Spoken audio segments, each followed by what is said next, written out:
Mic's on. Too early. Let's put the mics on.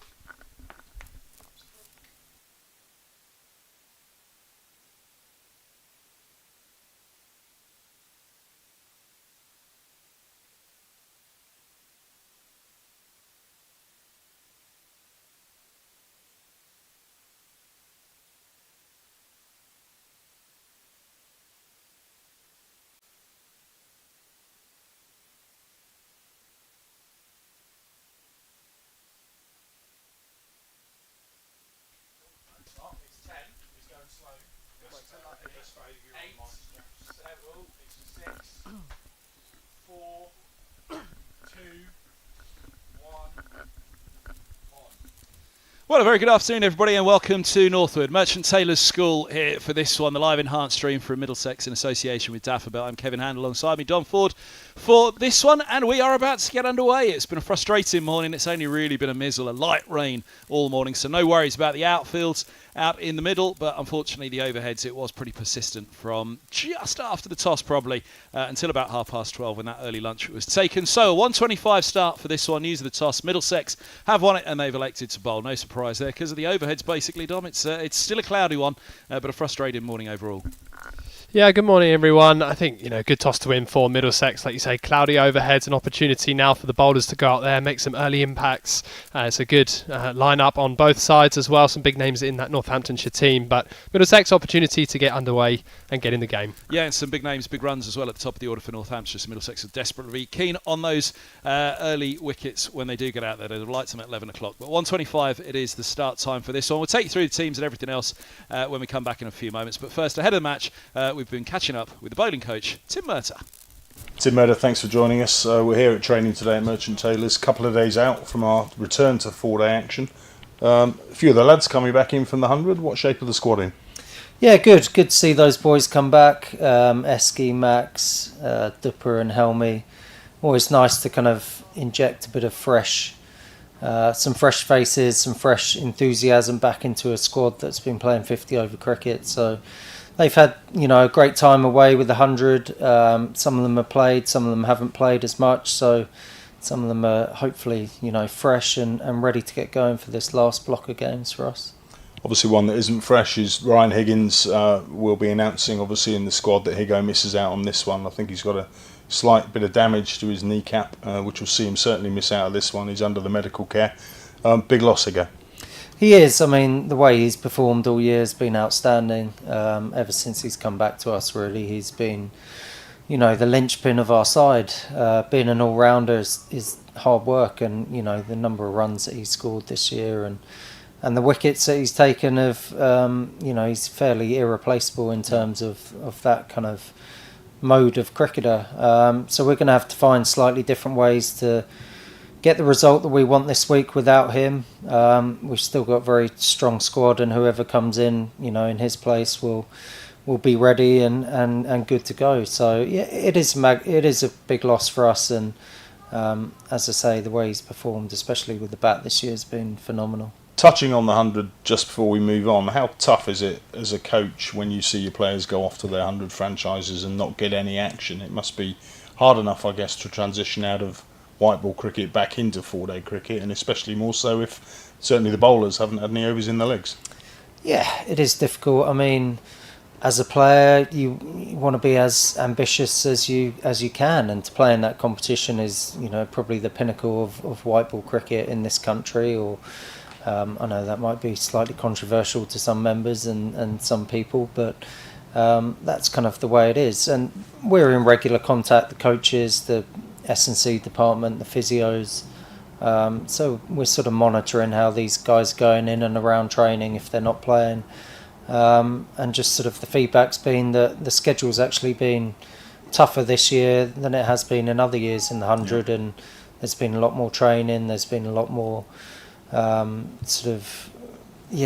overs being got in and around games. So I think it's good in a way. Someone like Helmy's had a chance to rest. He's had a couple of aches and pains throughout the year.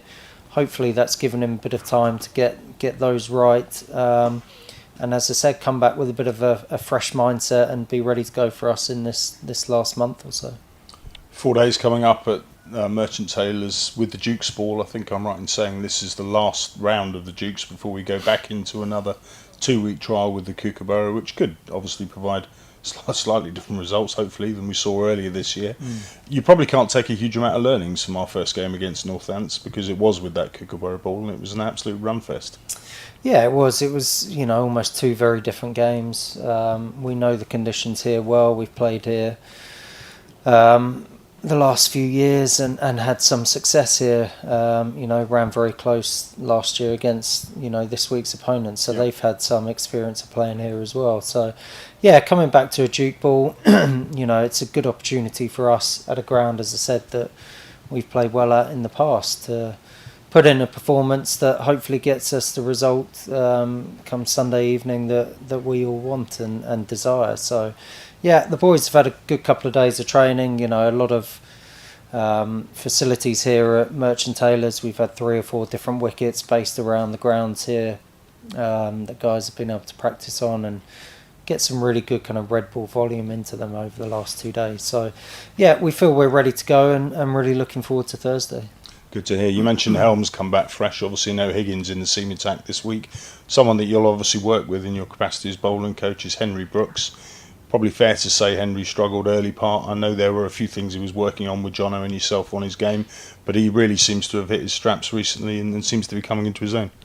Yeah, hopefully something clicked in and around that 50 over competition. I think we've seen a different bowler in those last 4 or 5 games to what we perhaps saw at the start of the season, and it's not easy coming to a new county. There's certain sort of adaptations and a period of bedding in. Hopefully he's got through that now, and he's found a bit of rhythm, which is great to see. And yeah, really excited to see what he can do, especially this pitch that hopefully will have a bit more bounce and a bit of pace in it than perhaps we would have got in those first few games. I mean, 2 of those first games would have been Kookaburra games for him, so it was a tough start. But yeah, we're looking forward to seeing what he can produce this week. He's in a really good place, and hopefully kind of rides the crest of the wave here through to the end of the season.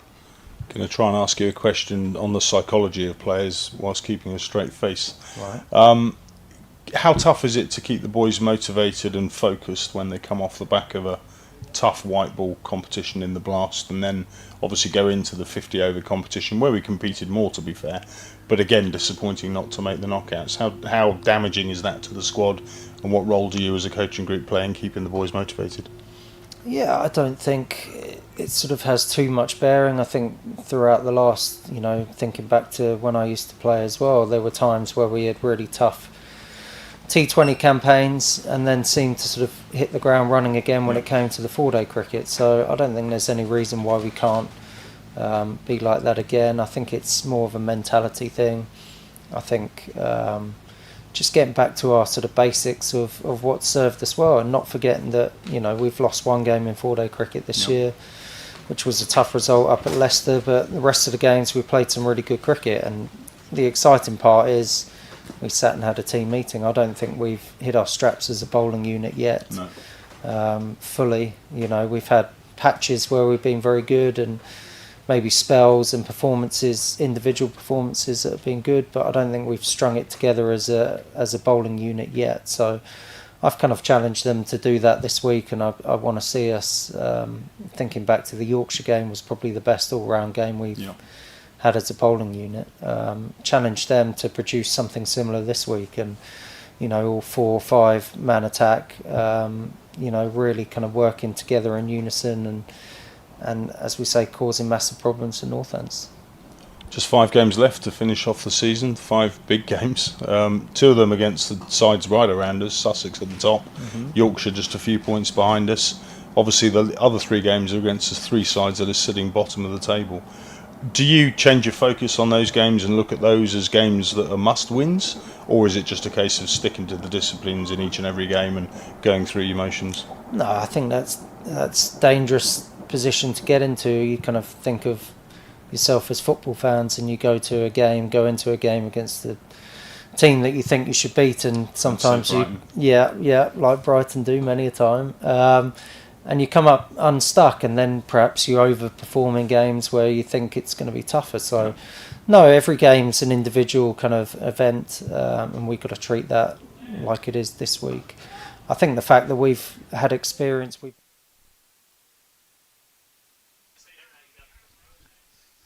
Well, a very good afternoon once again, everybody. That was Tim Mercer speaking to the Director of Communications at Middlesex, Stephen Fletcher, before this game.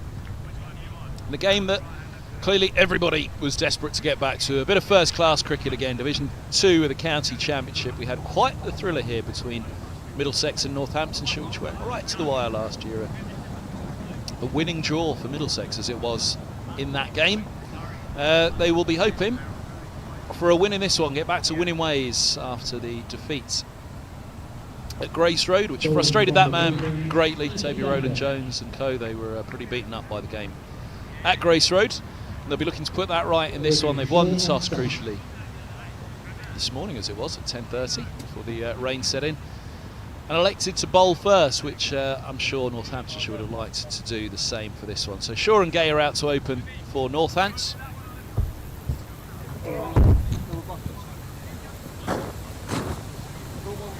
Take through the sides of the at the moment, but Ethan Bamber is going to get us up and running from the Benham end. To be running up the hill, right arm over the wicket. Slight delay though, a little bit of sand being run out. I can tell you that's not a huge concern because I had to walk around the outground a little while, and I walk around the ground itself actually. It's very dry out there.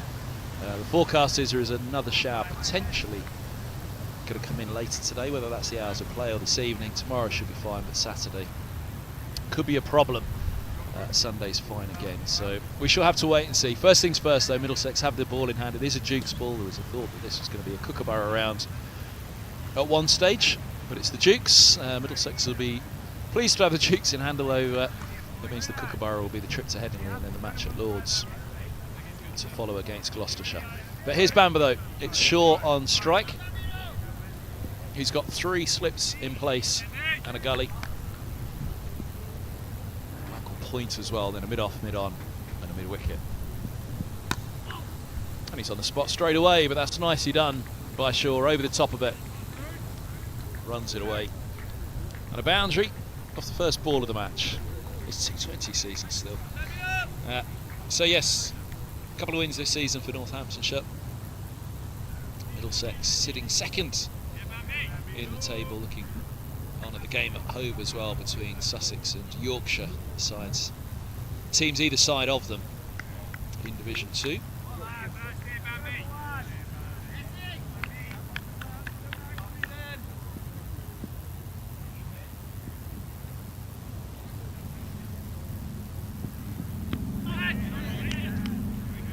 Got a little tickle on that one, see if the umpire lifts his leg. I think he is going to actually, looking in the foreground there. So 5 without loss.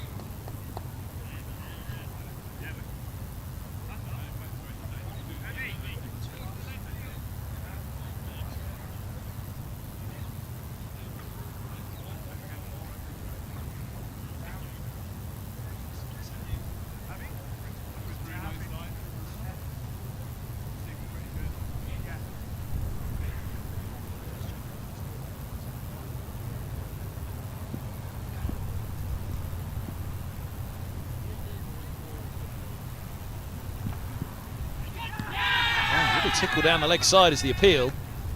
Gay's first ball. Scored well here last year, Gay. She always seems to do well against Middlesex. Amelia Gay. Middlesex were hopeful there. There was a little noise. Well, there was a little noise, but what it was, just that bat licking the pad as it came down. Gay didn't look too perturbed. That man looked pretty optimistic, he always does. Usually a smile on his face, Ethan Bamber.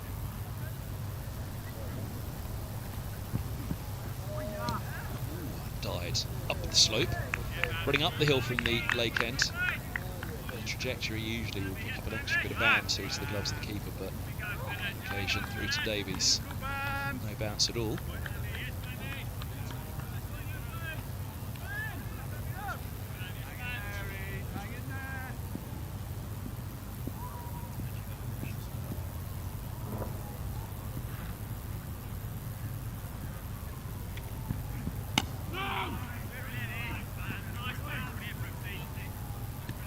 there or thereabouts every ball. It's over, Mr. Reliable. Interesting to see who goes to the Benham end for Middlesex. Down the hill, I'd imagine it'll be the skipper, Roland Jones. He's got Tom Helm back in his ranks from the 100. Through those sides in full after this delivery.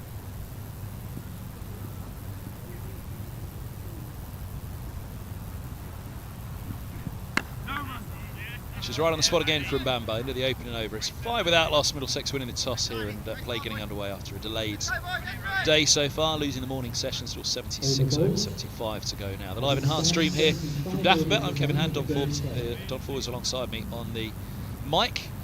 Middlesex winning the toss and electing to fields.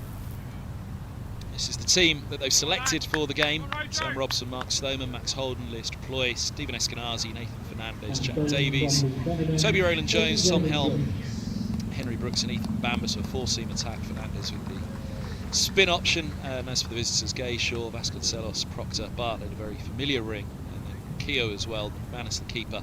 Broad, Leach, Sanderson, Chahal as well. Strong looking visiting side, and well, they've got some strong performances there as well, Tom.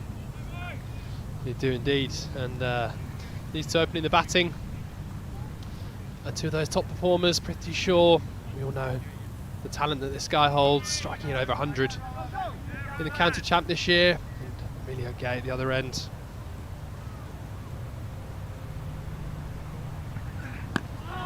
So Roland Jones it is running down the hill from the Benham end.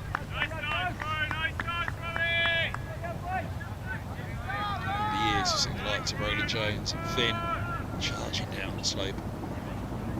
Similarly, hope that, well, you get that little bit of expected bounce from a quick bowler, and then with the trajectory it might just slip through as well. Wrap them on the pads. It's usually a seamless surface here at Merchant Taylor School. Still a majestic view seeing Roland Jones running inside on like that. Tall man, flowing rhythm as he reaches the crease. Perfect bowler for these kind of conditions as well. Cloudy overheads, there should be plenty of movement out there. So a good surface for the seamers here as well. Captain winning the toss, choosing to bowl first. Good opportunity for Middlesex.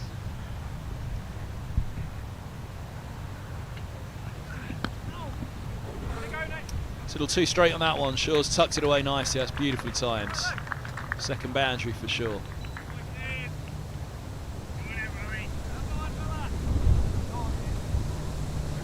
Won't miss out there. Pretty sure, no matter what the format, it's always going to be positive, looking to score.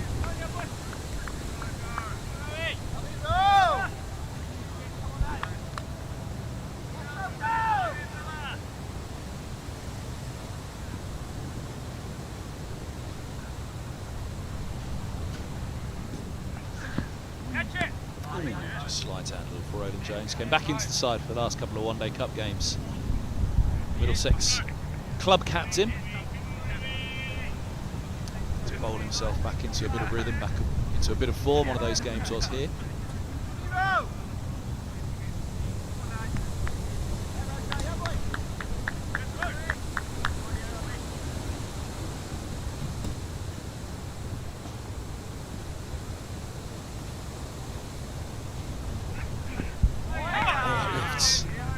That's what Roland Jones will want to see, and the other seamers.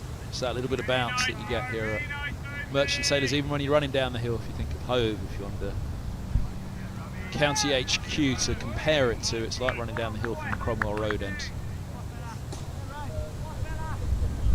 Possibly a slightly steeper climb. The sea up to the Cromwell Road end, and there is from the lake end here up to the Benham end. Solid in behind that one once more. Second over is done. Just that one boundary. 9 without loss, Northamptonshire.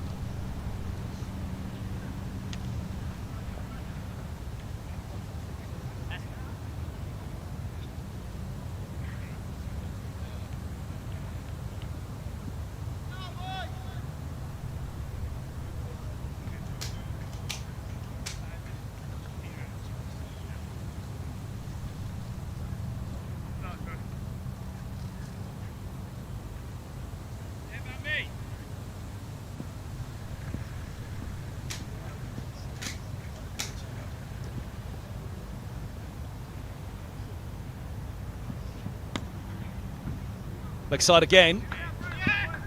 Oh, they're getting around. Nathan Fernandez down there. His first run gets him off the mark.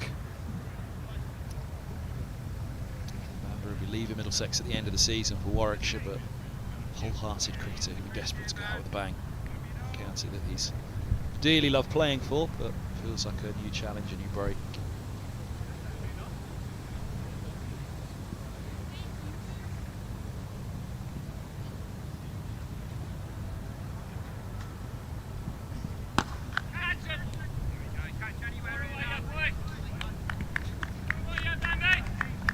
He's been in very good form, red ball action as well. Emilio Gay coming into this game with 860 runs, high score of 261.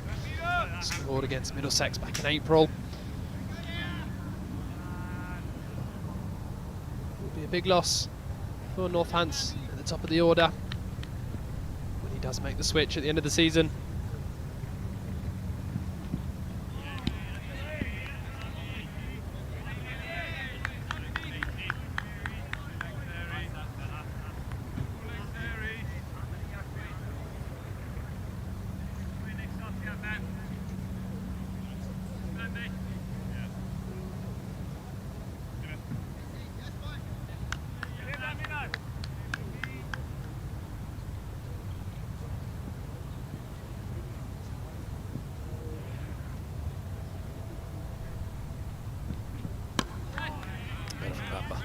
Spot.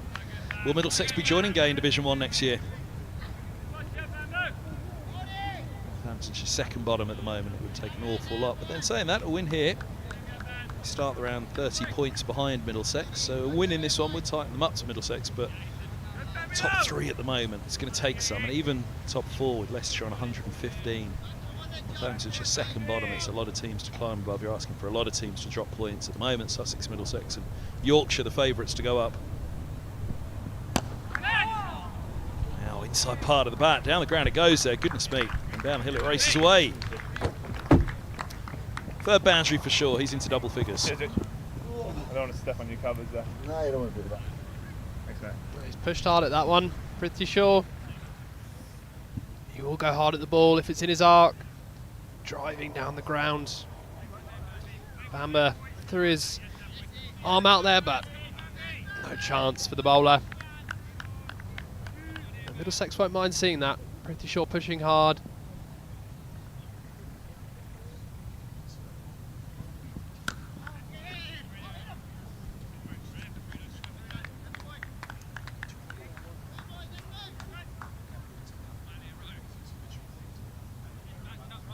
And at third, 15 without loss. Bamber number 11 off 2. It's the live enhanced stream here from Merchant Taylors School from Middlesex County Cricket Club in association with Daffabet. It's a match which does have the threat of a few showers hanging overhead. Early punt.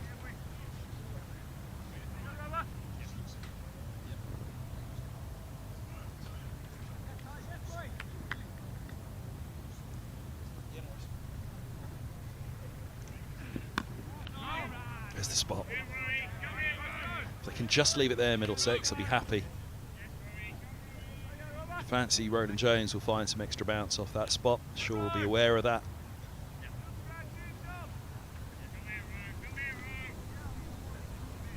So talk about bowling just a fraction full of a length early on in the piece, and that's probably correct now. Just hitting the top of off. But that'll be roughly the area they want to hold to. Flashed away off the back foot, not timed, just a single. Again, that's why on that spot Middlesex won't be too unhappy. But just that little bit fuller, of course, brings in all modes dismissal, bring the stumps into play.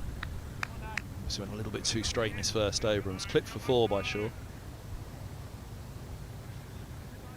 Middlesex will be very aware how big a game this is. Merchant Taylors School is a ground where they always feel as though they've got a good chance of maintaining that fortress northward feel that they have about this ground.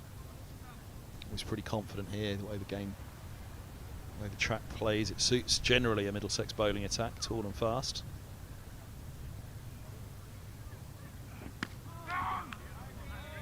Got that in abundance with Helm and Brooks to come, replacing Roland Jones and Bamber as change, but those two, the main men now. Tim Murtagh we heard from just before the start of play. He'd have been running up the hill from the lake end over the years here, looking for a little bit of movement and maybe a little bit of bounce with the incline as well. Opposite his old mate, and now club captain, the man who replaced Mercer, of course.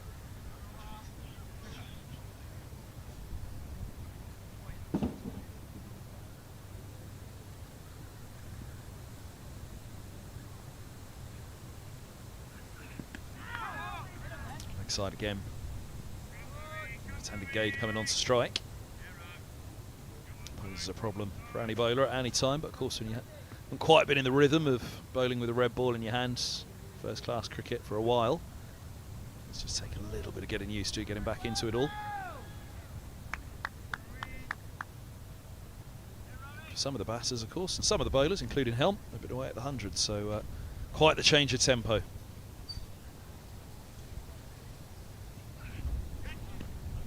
The leg side one from Roland Jones. Wants to come at the over still. Yeah, Middlesex bolstered with the return. Those key players, Max Holden, Tom Howell, Lias Deploy, Stephen Eskenazi, and would be Ryan Higgins as well, but Higgins missing out this one. A slight knock.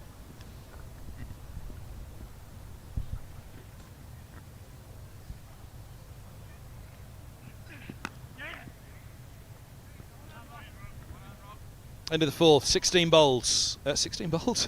17 without loss. 4 bowls. There's the school, bottom right of your screen. Indoor schools over the back of those trees there, newly built. Here at Northwood. Corporate tent down in the foreground. A couple of temporary stands, a beer tent as well. Now you'll probably notice we're not quite in line with the camera for this one. The reason being the high winds for this. There is a fair old storm. I think we've been debating the name of it. 75 mile an hour is the winds. Lillian is the storm that's gusting against the school here, and it means that we're not able to go all the way up with the scissor lifts for this one over the top of the sight screen, so just to the side of the sight screens, a little lower down. For safety reasons, of course, with the winds here at the ground. It's a blustery one. The good thing about that was when it was raining this morning, we were optimistic that the rain would blow through. It wasn't a day where you had that.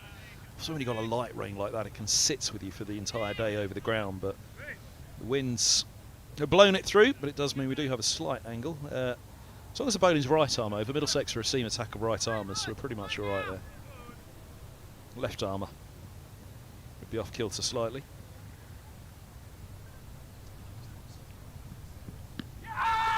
Now, onto the pads, but going down. Actually, it's the other end, isn't it? He's coming around the wicket now for the left-hander. So there is that to throw into the mix as well. 17 without loss it is, 4.2 gone. Yeah, blustery conditions, which makes it hard for both batters and bowlers. Big open ground, wind pushing through can put you off balance as both a batter or bowler.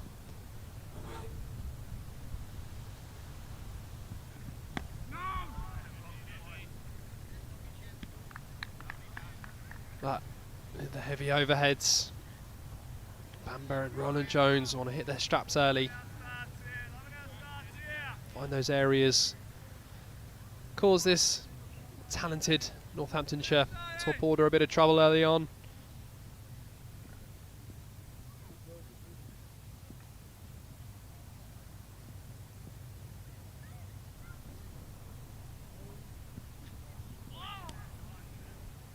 Good lead by Gate. Should be looking for some of that early seam movement. If there is any, generally fancy at Merchant Taylors, you might get a bit. So as much the bounce here, because of the slope, going up the hill. Will it kick up a bit of bounce? Will it skid along? Similarly from the Benham end, big tall bowlers expecting to get bounce, but then you'll get one that slides down the slope.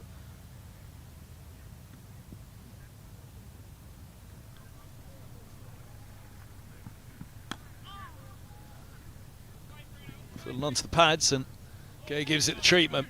Fernandez won't quite get there. First boundary for Emilio Gate. Bamber with the angle around the crease. Little too full, little too straight. Gate's played that nicely.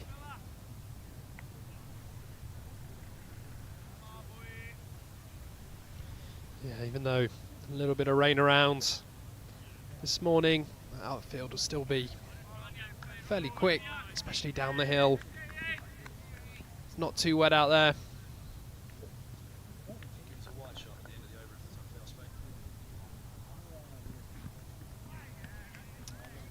The marker to end the over from Bamber, just resetting from that full and straight line back onto the spot.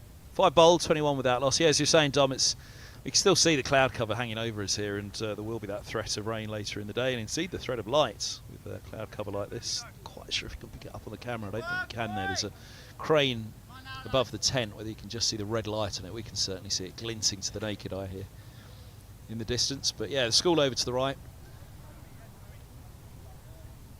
And underfoot. Well, the question really is on the track, isn't it? What is it going to offer for the seamers? Middlesex really fancy trying to get in amongst them, especially if there's a day to be lost in this one to rain, which the fear is that may be the case on Saturday. Let's try and get in amongst them quickly, get through this first innings. And then try and boss the game from there, which is the opposite of the old adage, is that you get in with the bat, win the toss, think about bowling and bat. Those days are pretty much gone. Adage has passed on its way, probably with the amount of cricket that's played in April and September now. But even on a day like this, I think the way that the game's played in general now, it's played at a much quicker pace. Generally in the first innings of a match, you can get yourself into far more trouble than you can into a strong position nowadays. Try and get the opposition in and put them under pressure from the off.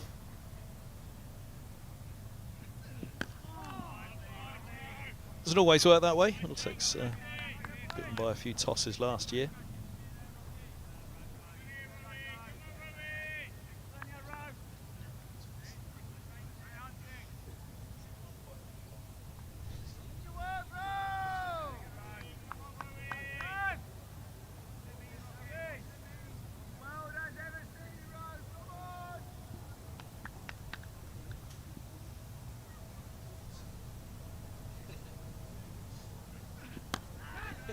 It's a lovely shot, best of the match so far.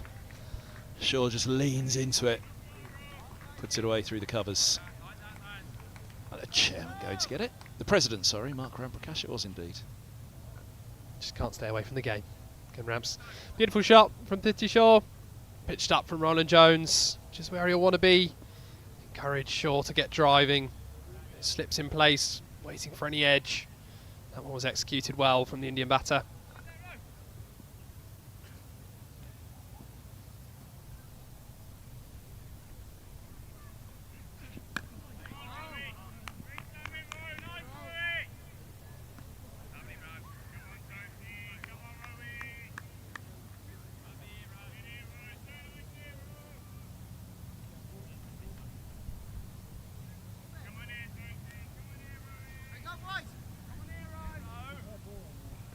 Toby Roland Jones, Middlesex's leading wicket taker in the red ball this year. 26 wickets, he's had 2 5-thirds. Just 1 wicket ahead of Ethan Bamber.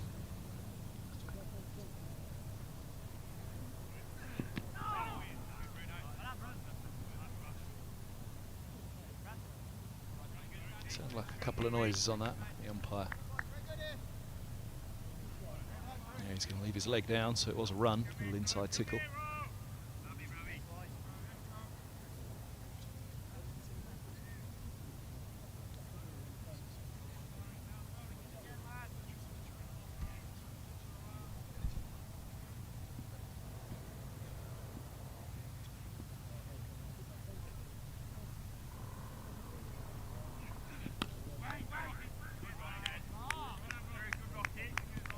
End of the 6th. Lovely cover drive from Shaw, moving to him 20 from 20 now. Gay 6 from 16, both. Middlesex would like to see the back off pretty quickly.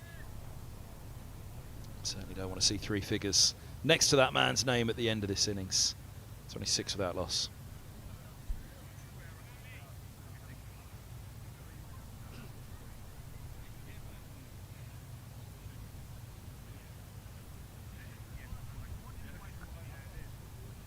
chat between Captain Roland Jones and Ethan Bamber. 6 overs gone. There's not been a huge amount of movement in those first 6 overs, but should see it after the sort of 10 over mark. A bit of that lacquer comes off the ball, tends to find a little bit more shape.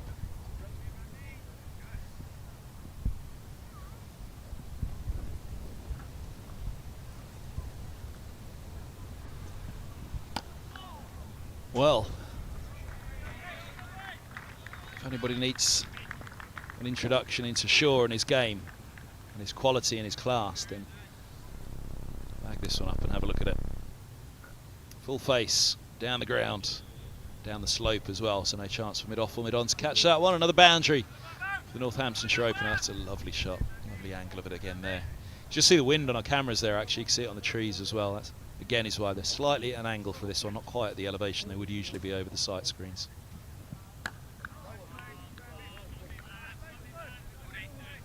That sounded beautiful off the bat. That boundary from Pretty Shaw. Very aesthetically pleasing player to watch when he's in full flow. He's in some good form in the One Day Cup. Plenty of starts, scores of 60, 70, 80, never quite fully pushed on to get past 3 figures, but he's a very dangerous player.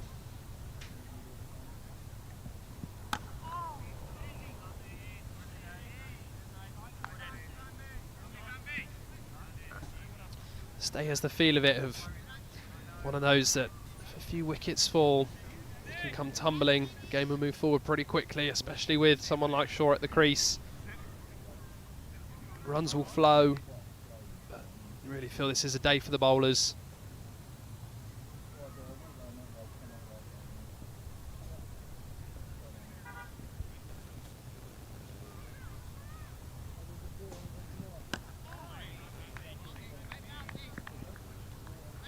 He's already shown them, sure, that there's going to be no room for error for the bowlers here. It's only just, it's barely over pitch, was it? But the full face of the bat and beautiful timing from Shaw getting it away. Put something in the bowler's mind.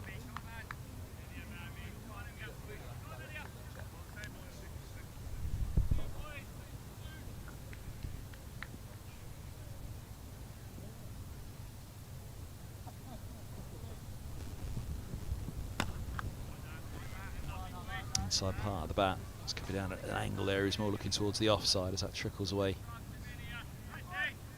Back down the ground. Good comeback from Bamber in this over. It's hardly a bad first ball, as we said, but that equally just leaves a little thought in the bowler's mind when somebody like Shaw just leans into what for most others would be a forward defence. He pushes it away for 4.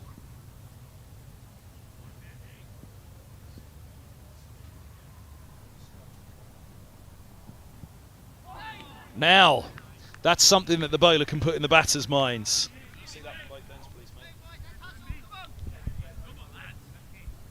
This has really nipped back in off the seam. Now watch this. Almost an off cutter. It's cut him in half, but it hasn't reached the bails. Wonderful delivery from Bamber. Good way to end the over, and well, 7 overs in, Middlesex have found a spot there. They've found a ball. They've found a little response off the surface for the first time here at Merchant Taylors today, which they'd have been hoping to charge in at 11 o'clock this morning to find something like that, but that first one just helps. Bowlers are immediately feeling the game now.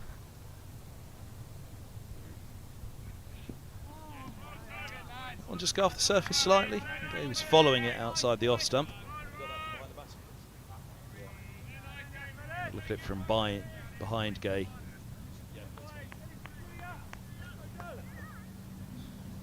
Probably. Oh no, we are going to see a good angle of it. Did it go? Yeah, it did. Yeah, it did.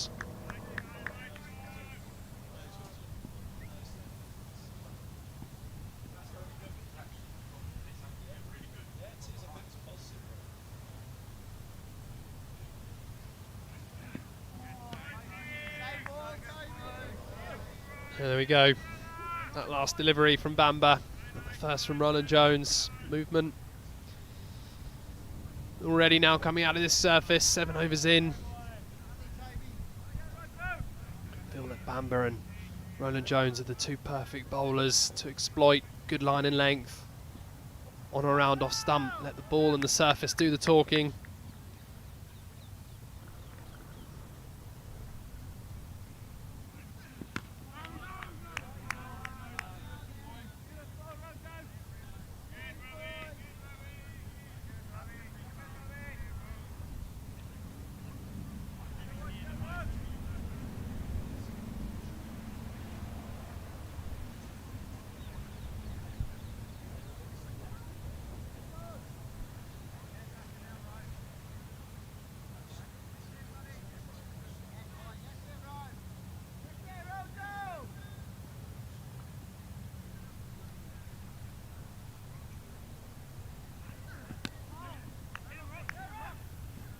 Nicely done.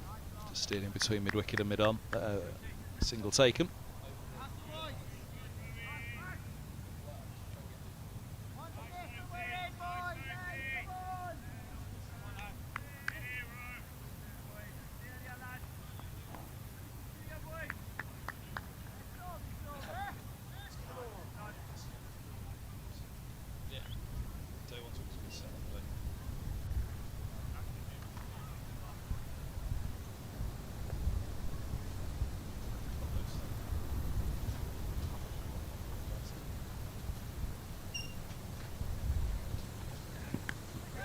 Leading edge.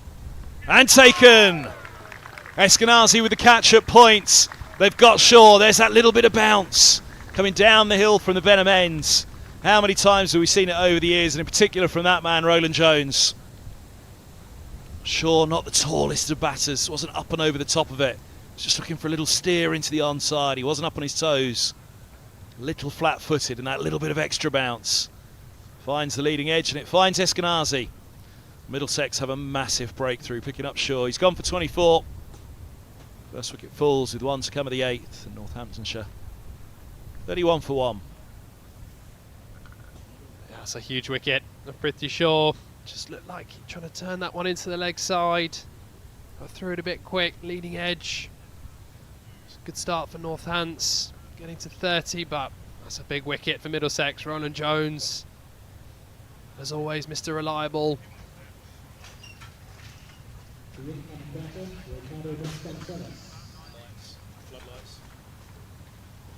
Just as Roland Jones was running in there, a massive gust of wind, probably the biggest of the day, hit the ground, and it's just hit our tent again at the moment. But I did think that Roland Jones was going to pull out of his run-up on that one. It was such a strong gust that blew across the ground. But manfully, Roland Jones made his way through. Fortunately for us, manfully, this tent held its own as well in that second gust, which just hit us as well. But hopefully it doesn't blow anything untowards in at the moment. Middlesex hoping to blow away this Northamptonshire top order, winning the toss here at Merchant Taylors' School. Ricardo Vasconcelos, he's done well against Middlesex over the years as well, another big name for them. And there's a fine start to the left-hander from Roland Jones, a smile on his face.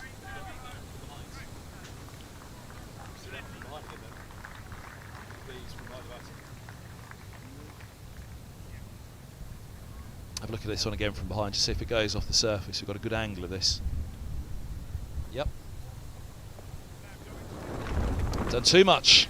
And that's why it's got a big smile from Roland Jones as well at the end.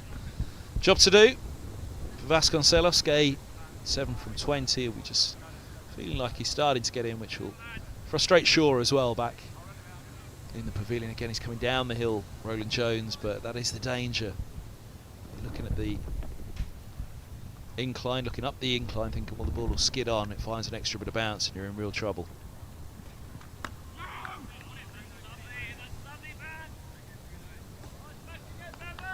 Yeah, this won't be easy from these Northamptonshire batters. Emilio Gay, Vasconcelos as well.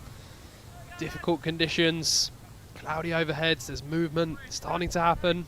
I mentioned after sort of 5 or 6 overs, a bit of lacquer comes off the ball and tends to just extract a little bit more movement off the seam, through the air. That's a beaut from Bamber. How does that look from behind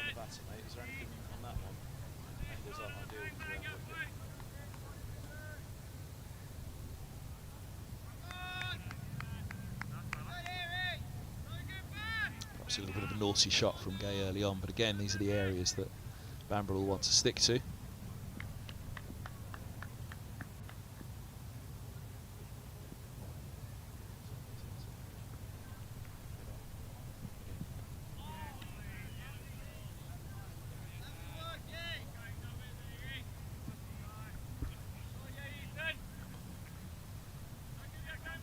they're going to have to dig in, these two.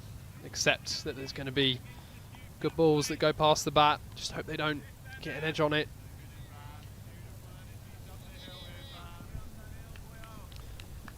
Very favourable bowler conditions.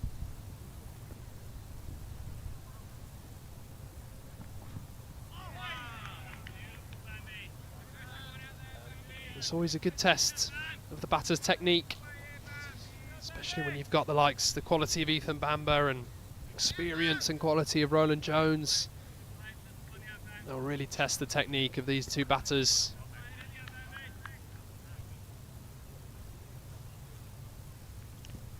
As for Middlesex, they'll look to get some early breakthroughs. Northampton 2 or 3 down.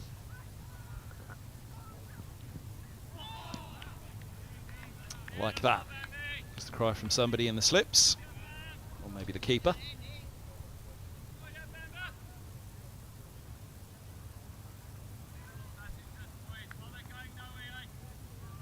And ideally you want the batter on the front foot at the moment.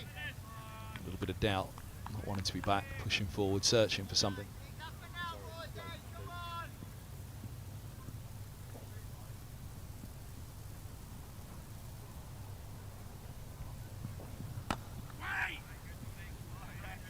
Face was just closing in the hand there from Vasconcelos. It was neither a clip through mid-wicket nor a drive straight at the mid-on. What does he replay? He replays a straight drive.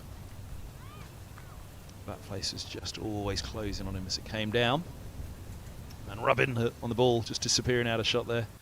Mark Stoneman, left-hander, will be looking to go well on this. He'll be having an eye on this track, an eye on the bounce. Eye on that little bit of seam movement that we've seen already. Sanderson's the leading wicket taker at the moment. He'll enjoy bowling on this, no doubt. It's a really fabulous encounter between these sides here last year, which Middlesex look as though they're about to pull off an unlikely win. Ended up being a draw, but with the scores level, so Middlesex took 8 points to Northamptonshire's 5. Draw will not be on their mind this year. They know this is a big game, a home game, 5 to go at the end of the season. Skipper already has one, he'll want another. Little mist of rain falling in the air, which Middlesex will be very hopeful does not interrupt matters further. They were out there before the early lunch, about 12:15, 10:12, warming up the slip cordon. They were keen to get going. The bowlers didn't quite warm up tellingly, but they were clearly trying to get to the umpires and saying, come on, 20 minutes, half an hour before lunch. But the decision was then made for the early lunch.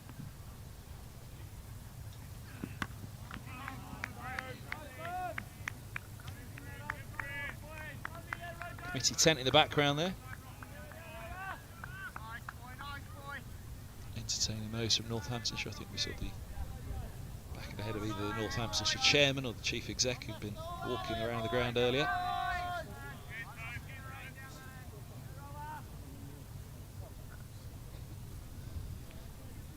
One wicket from Roland Jones. His 549th first class wicket. One away from a big milestone. Nice drive from Vasconcelos, full face at the bat, just leaning into it. Go fully through with the shot. Pick up a couple to get off the mark. Roland Jones appreciating the effort of the fielders. Nathan Fernandez as the fielder charging from backward point. No cover, so mid-off had a bit of work to do there. Ethan Bamburgh, you've just seen in the background. 31 for 1. 10th over. They've got a huge wicket in Shaw, but they know Gay and Vasconcelos, Proctor to come. It's a strong top 4.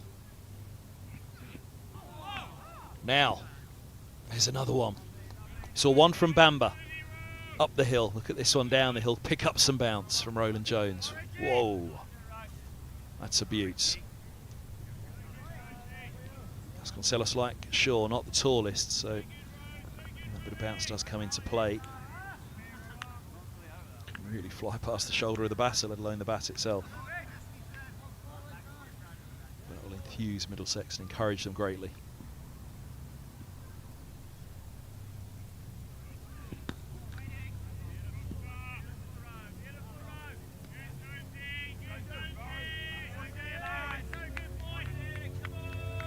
Buggy off in the distance there. There's 7 squares here at Merchant Taylors for the ground staff to look after. This is the main one for Middlesex. It's old Merchant Taylors, where once Middlesex were to play Sussex in a 4-day game which was rained off. Unfortunately a complete washout, first in a long, long while for the county.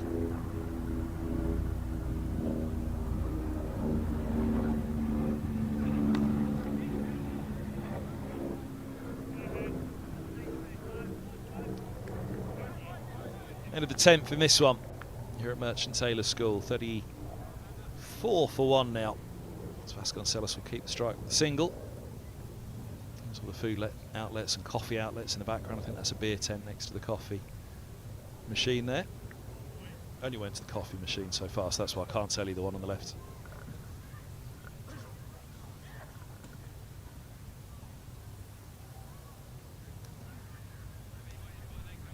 The early lunch threw me. Henry Brooks coming on to replace Ethan Bamber. He had that one ball in particular, Bamber, that went through Shaw. Seamed back in, almost like an off-cutter. But Brooks throwing the ball early. Whether that's going to be a change of ends for Bamber, we'll have to wait and see. There's a little spit of rain in the air, as we mentioned a moment ago. You can just see it behind Brooks at the moment, looking into the darker patches around the ground, the darker leaves of that big red tree behind him. Red-leaved tree.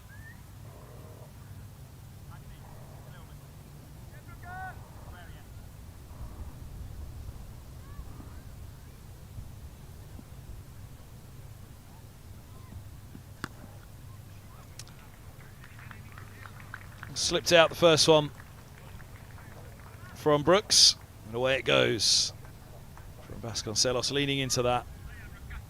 Yeah, beautiful shot. Vasconcelos usually opening up the batting with Emilio Gay before Prithvi Shaw arrived. That's a lovely cover drive. 26-year-old, born in Johannesburg.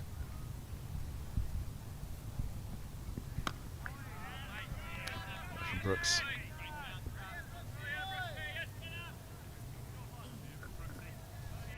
He's been in good form, Henry Brooks. Really started to hit his straps throughout that Metrobank One Day Cup competition.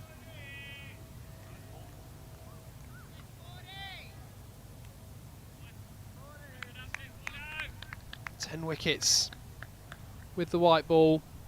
Best of 4 for 43 against Lancashire. Looks like he's starting to find his rhythm. Play a big part in this red ball. Attempted leave there from Vasconcelos.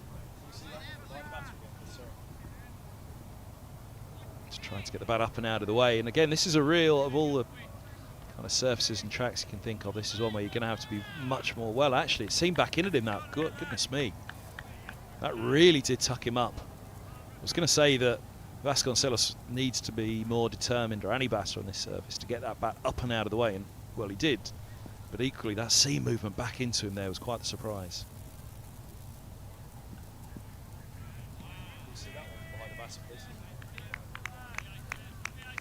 Yeah, because the last one seamed back in. Last one seamed back in dramatically. That one seems away. And then look at it swing late through to the gloves of the keeper. The challenge for the keeper as well. You have one seam back in, one seam away, and then it swings back to the keeper. So Davies behind the stump. And so always remember that as well, the challenge for the keepers in circumstances like this. But seam movement both ways on consecutive deliveries for Brooks. Just a little too wide. Happily left alone by Vasconcelos.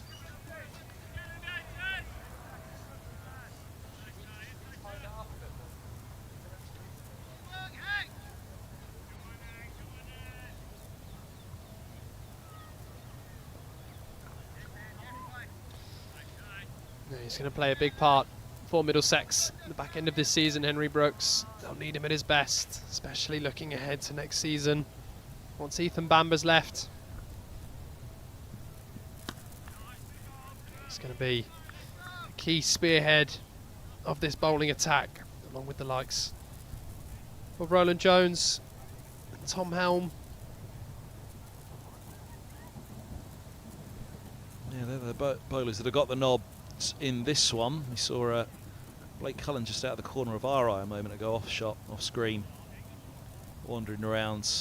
Great young hopes coming through. Now Cornwall, who was with us for the last one-day cup match here as well on the mic. And Shen Kaushal as well, who I thought looked impressive in the one-day cups. They've got a plethora of youngsters coming through, but they need their spearheads still. They lost Murtagh last year. They're losing Bamber this year. Certainly need this man to keep going for a couple more years yet. Just a little bit of experience and guile to keep an attack together on the hard days.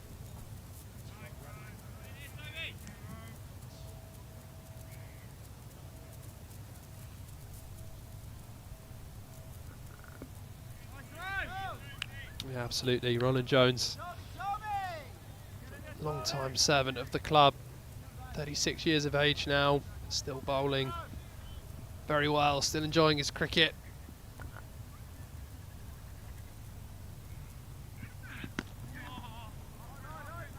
It's a lovely clip. Okay, I'm quite sure he's going to get full reward for it. Brooks is just going to pull it up in front of our commentary position. Strong arm back into the gloves of Davies, who came to meet the throw. It thumped into the gloves above his head.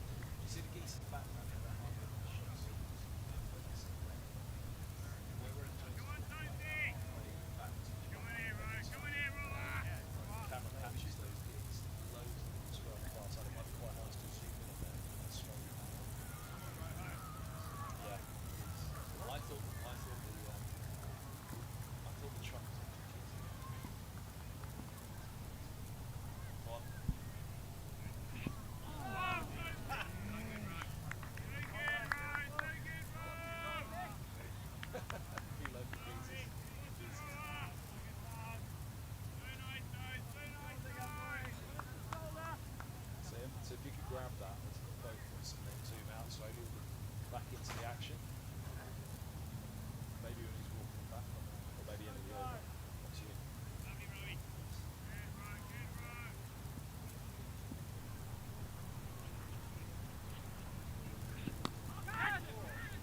In the air for a moment there was a cry of catch, but actually as you can see it's all along the carpet as it makes its way. That's a long leg. Stephen Eskenazi's been everywhere. Took the catch at backward point. Been up at mid-on, now at deep thirds.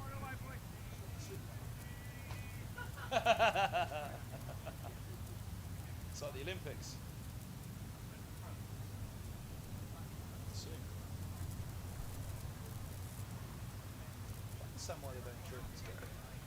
Ice cream truck in the background. Not sure how much business we'll be getting today. It feels cold out there, around 18 degrees, which actually does sometimes hamper bowling attack. It's a bit cold, sometimes that ball doesn't get too much assistance through the air. Not warmer overhead conditions. We've got the clouds, but there is a little bit of mist, a little bit of rain in the air, but nothing too threatening at this stage.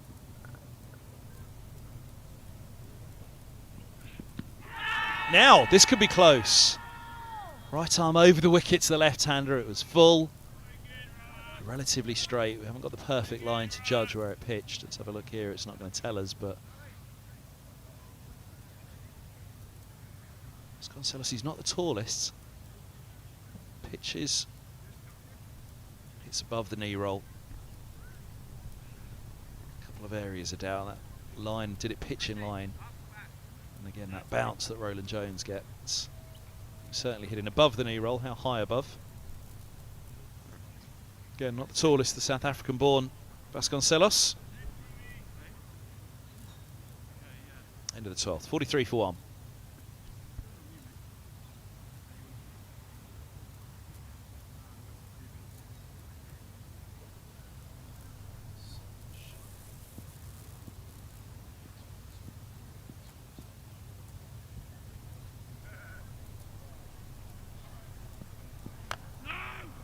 Up on his toes. Okay, for that one, that was the downfall to some extent of Shaw. He was a little on his heels and the ball kicked up some bounce. Brought that leading edge into play.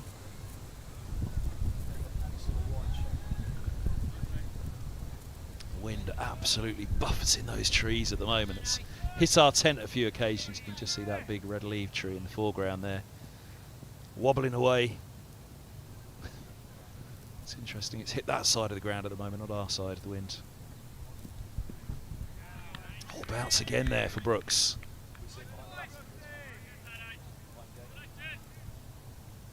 Just finds in a little spot here where he's getting some extra bounce that Bamber wasn't particularly getting. Look at that. It's a pretty full length, that. Climbs up and dips through to the gloves of Davies.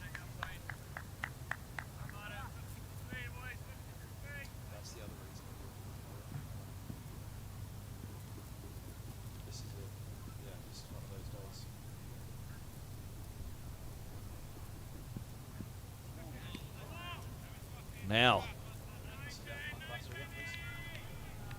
it was the width that entertained or excited Gay there, but that seemed back in again. So we'll bring the one back into Vasconcelos a couple of overs back. Well, he's going to be a handful on this surface, Henry Brooks. And he's in full rhythm. He can get the ball moving through the air. Hits the surface hard, gets some seam movement. It's not going to be easy for Emilio Gay, Ricardo Vasconcelos. It's nicely played. Didn't get all of it. It won't go to the boundary. Fernandez doing the fielding. They come back for two. It's a taller batter of the pair. Emilio Gay, just stand tall and punch that off the back foot.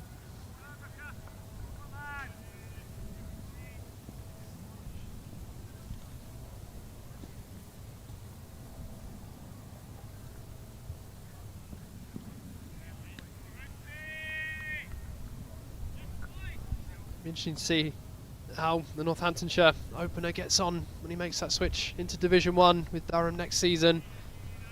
Touted by many to go on to do big things. Emilio Gay, just 24 years of age. Big, tall left-hander. First class average of 35, just shy of 36, but he's in good form this season.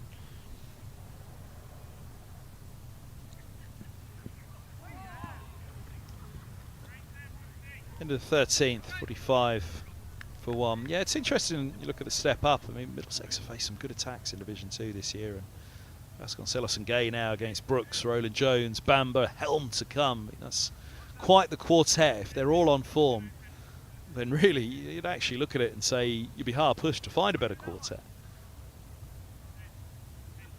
Brooks seen as having plenty of potential. So too Helm throughout his career. But as we've discussed many times, the injuries have been cruel to Helm, as they were for his skipper to the right, Roland Jones, over the years. But Helm it is. 6 overs for Roland Jones. He's picked up the wicket of Shaw, but it's over to Helm to come down the hill from the Benham end now. But yeah, the attacks in general in Division 2 this year, the Derbyshire attack really impressed me. Sanderson, of course, leading wicket taker for Northamptonshire. And you look at the likes of Sussex, Jaden Sales, Ollie Robinson as well. There's some very talented bowlers out there.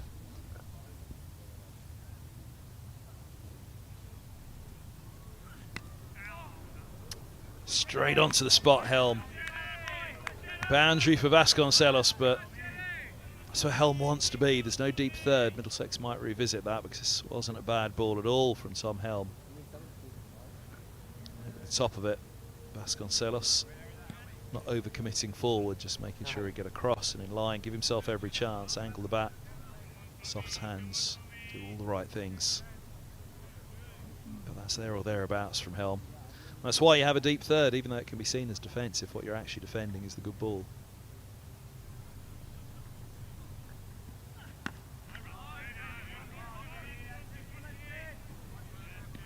couple of good markers to lay down for Helm back from the 100. So it's been a long while since he's had a red ball in his hand in a competitive game.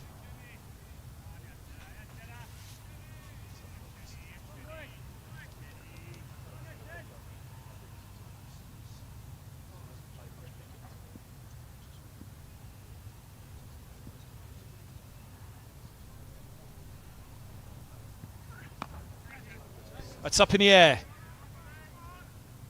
And it's gone. Roland Jones holds on at mid-on. It's another one, another shorter ball. Vasconcelos falls for 13, and Helm with a short ball and a smile to finish it off as well. And a chuckle. The Middlesex teamers generally know what they're doing here at Merchant Taylors. Banged it in. Vasconcelos. Eyes lit up with the shorter ball after two good markers from Helm. Then he went short. Vasconcelos has to go back. It's far from a long hop from Helm. He knew what he was doing. Roland Jones, who took the first wicket, he holds on to the second. And welcome back to Middlesex for Tom Helm. One hand fist bump. One wicket in the bag already with only his third ball. Vasconcelos caught Roland Jones by Helm for 13 and Northamptonshire 49 for 2. Yeah, that'll make Tom Helm feel really good. Hasn't played a lot of cricket of late. Last first-class game was in May against Sussex at Lords. Played just 100 game. 3 T20s in the blast, so straight back into action with Middlesex and straight back into the wickets. No real better example of the challenge that faces Helm than that. The last first-class game was at the end of May. Big player in the blast for Middlesex in the 100. Now here we are, approaching September, and he's finally got a red ball back in hand again. I shan't linger on that point for too long. But for Helm, from his perspective, obviously clearly a challenge.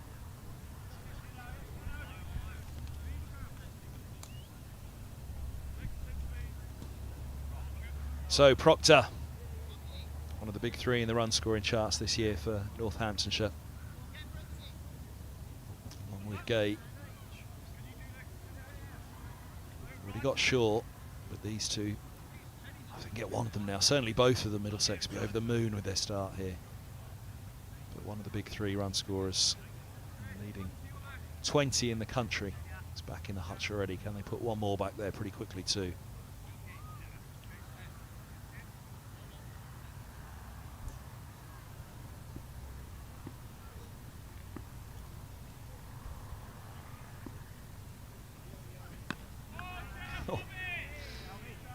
Behind that one, jerk of the wrists as he steered it away. Proctor, first ball right in behind it. 4 well landed to begin for Helm, as you mentioned. First taste of first class cricket since the end of May. Looks as though he needed another pre-season to bring him back for the first class game.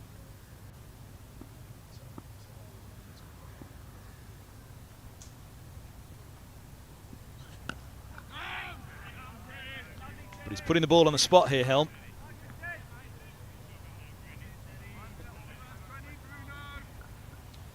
Yeah, conditions that will favour the tall pace bowlers. Tom Helm hitting his straps straight away. 5 good deliveries, big wicket.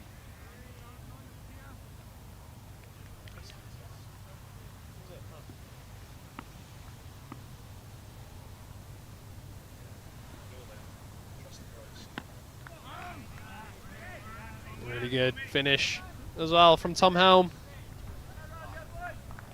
Back in Middlesex outfit.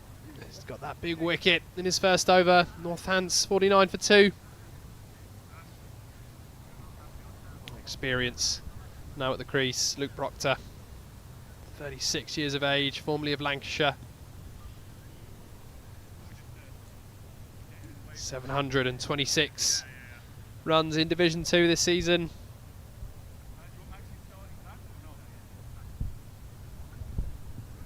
It's very talented Northants batting lineup. They're a team that struggled this year.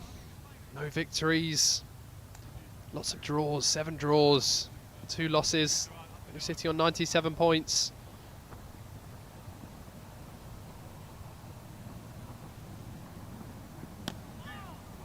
It's a little fuller to start there. Brooks. Let's go the single. Loses our lovely little line of sight on that ball to the left-hander. We've seen him seam it both ways, and we saw Brooks from the Lake end seam on back in over the top of off stump, cutting Shaw in two.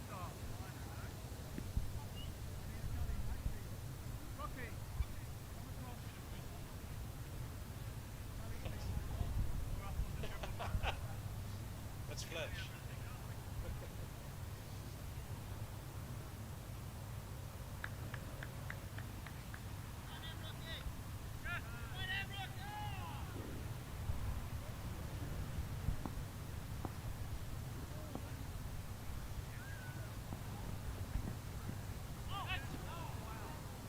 Dabble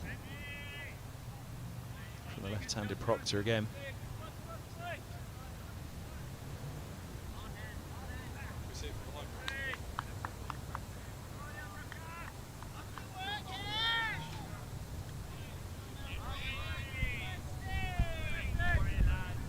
There we go again. Bounce and movement, leaving Proctor.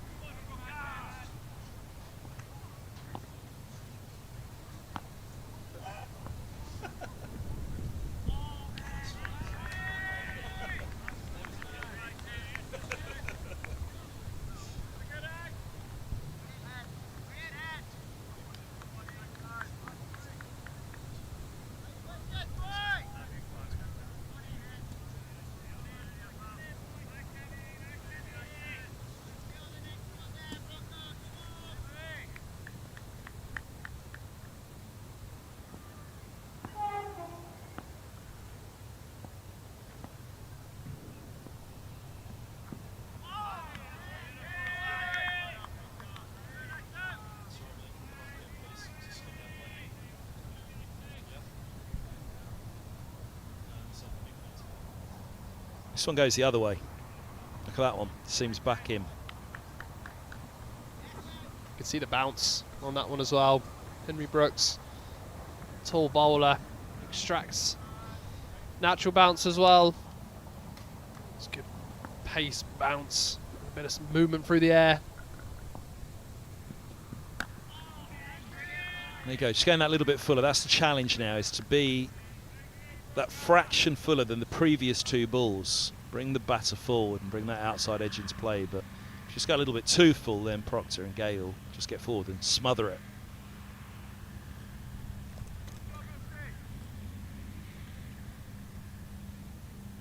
Can he find the perfect length?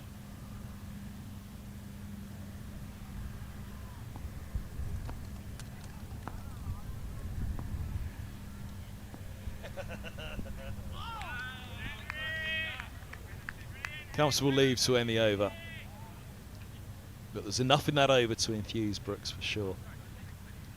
50 brought up with that single at the first of the over, 50 for 2 after 15. So a decent little strike rate there. That's mainly down to Shaw's little cameo at the beginning, but 2 very big names in Gay and Proctor now for Middlesex to try and get through.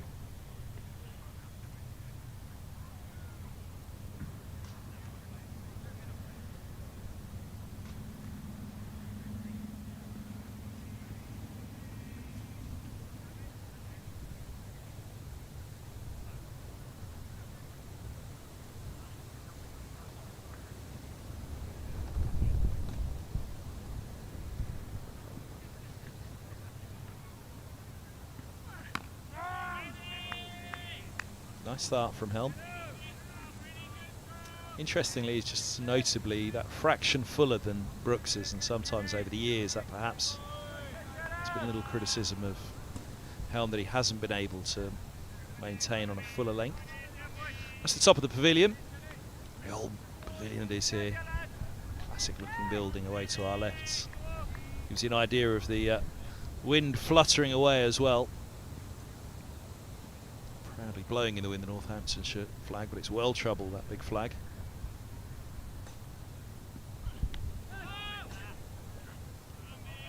think there for our poor old camera was an idea as well of the wind just blowing today.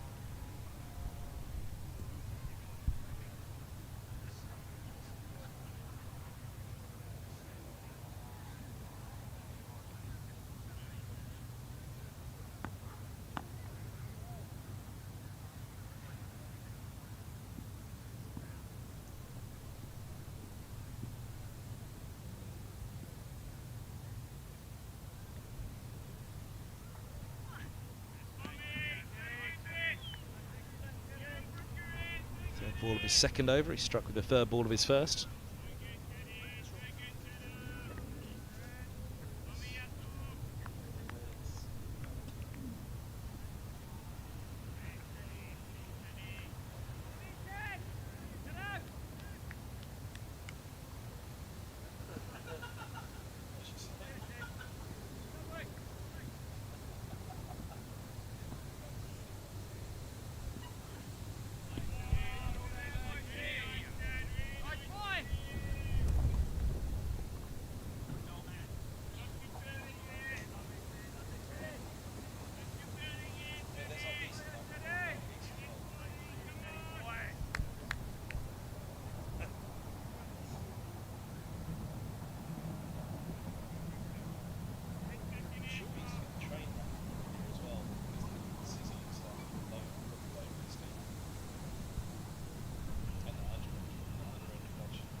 With a bounce on that from Helm, but ridden nicely by Gay for a single.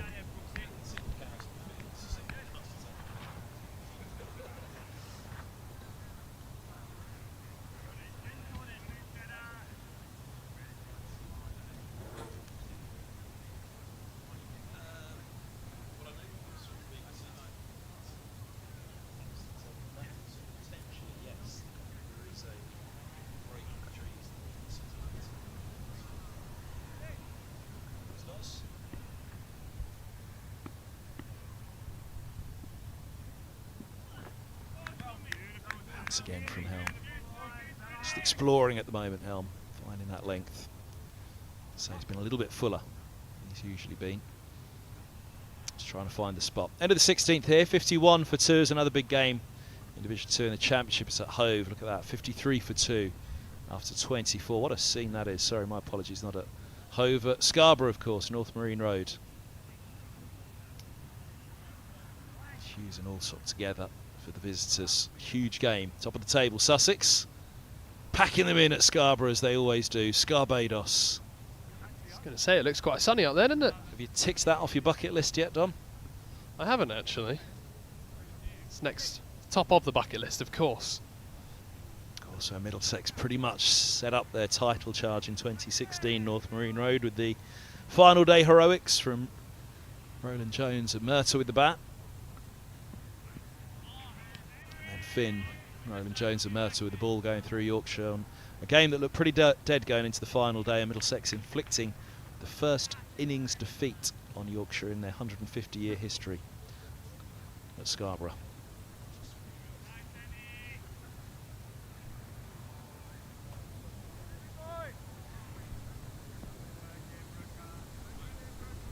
Those are the days for Middlesex. They'll be hoping to be back in Division 1 and challenging for that title sooner rather than later.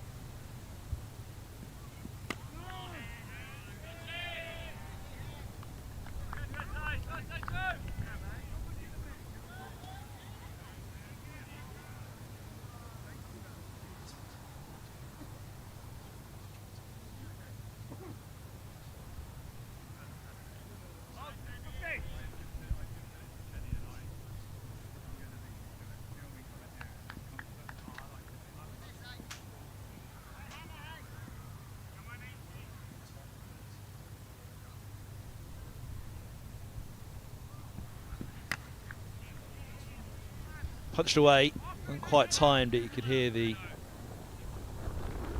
almost echoey sound off the bat.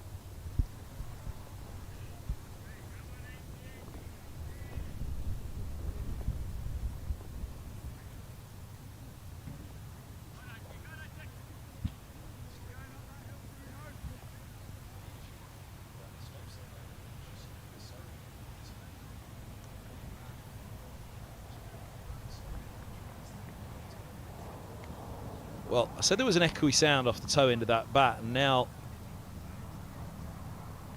I think Emilio Gay in the foreground there, leading on the bat. He's just going to have a look.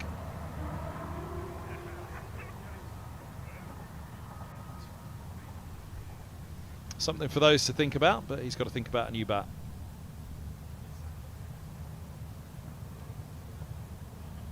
There we go. Quick look. Oh yeah, look at the crunch off the edge of that. Wow. Toe end of the bat. I said it sounded weird. That's why.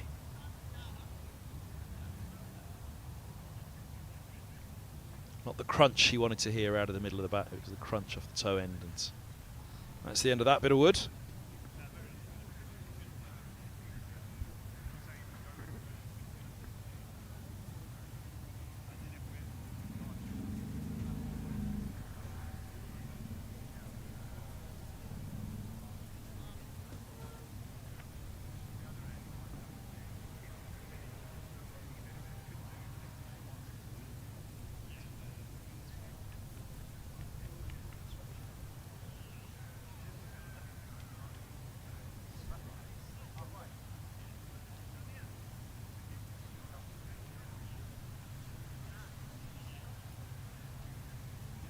Delay. While Emilio Gay just make sure he gets everything ready with that new bat. Looks like he's just adjusting the handle.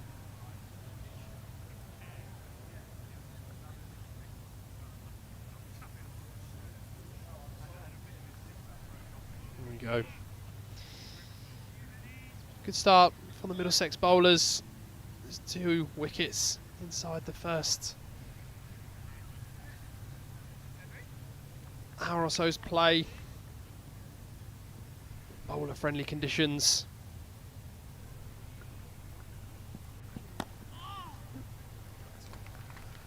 Well, that was over pitch, around the wicket for Brooks, and just allowed Gay to lean into it and go with the ball, go with the shot. Pushes that one away nicely. Seen a couple like that now. He got Bamber away early in the day. Little square on that occasion. Slightly fuller ball from Bamber. The new bat works. Came straight out the middle for Emilio Gay.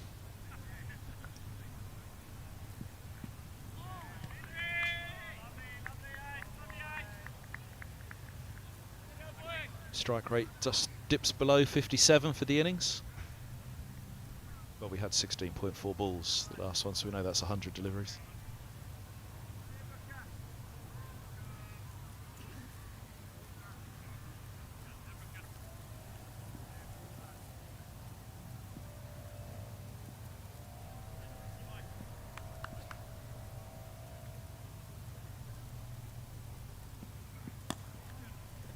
It's a lovely flow of the bat. Leans forward, leans across, and well, the way that the bat flourished there was quite wonderful to watch. Just over pitch from Brooks, a little bit of width, but look at that. Beautifully put away at the boundary for Gay. He's ticking along now for Northamptonshire as he moves to 24. That's the end of the 17th. 61 for 2. Emphatic shot, 2 boundaries in that over for Emilio Gay. Broken bat as well, an eventful one. Really is a good player when he's in his flow. Good form this season, averaging over 60 in Division 2. Plays a key part in this Northamptonshire batting lineup.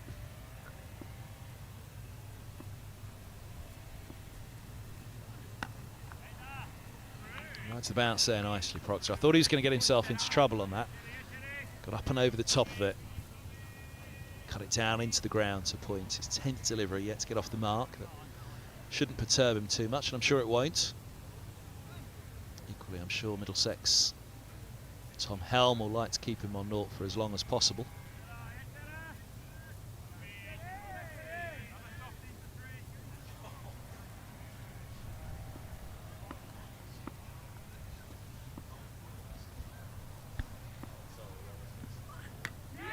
And he's bowled him. Off stumps out of the ground. Beautiful delivery from Helm around the wicket. Perfect line, perfect length. Proctor looking to drive, but he's gone for a duck. Ball wasn't there for it. The length wasn't there for it. Helm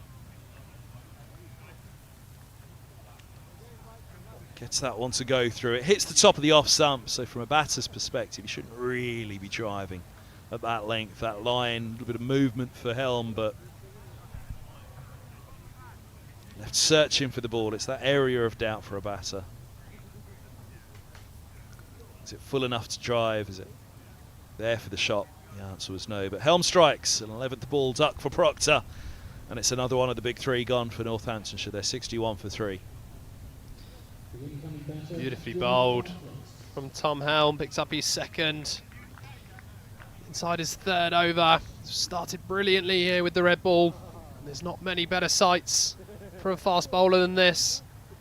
Just changing that angle of attack round the wicket, bringing the ball back in. Extravagant movement, smashing into the off stump. It's like Simone Biles, that stump, wasn't it? Winning gold.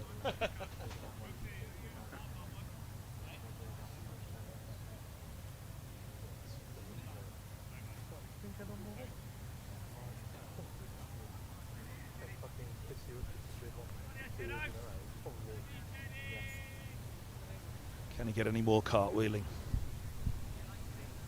Really has started well here, hasn't he, Tom Helm? Big addition to the Middlesex bowling lineup. 2 wickets inside his first 14 deliveries. Every ball has tested the batters. That was an absolute beauty. And bounce again for Helm. When he's at his best, there are few better than Tom Helm. Look at that climb. Shoulder the bat in play. Bartlett survives his first ball. Looks as though Helm might have done for another bat.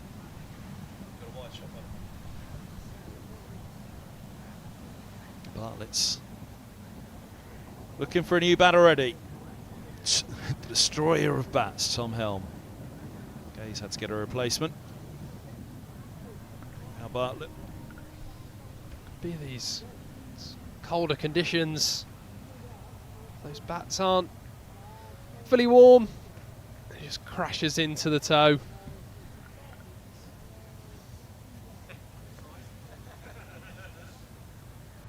You keep them in driver covers, don't you? Like golf clubs?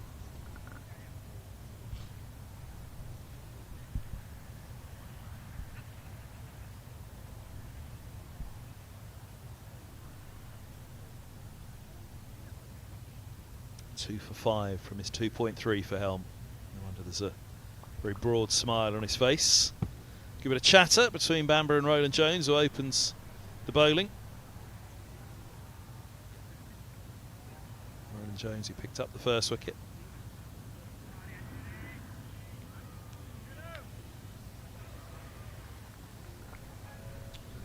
Another delay. George Bartlett, the new batter, has his bat, but Emilio Gay's still not 100% happy with the new one that was delivered to him last over. He's doing some running repairs. This is now turning into a good session for Middlesex. 3 wickets.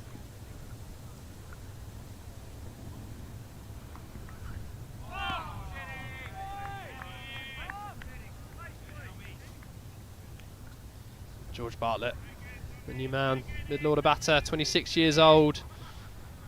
Made the switch to Northamptonshire from Somerset. First class average of 30.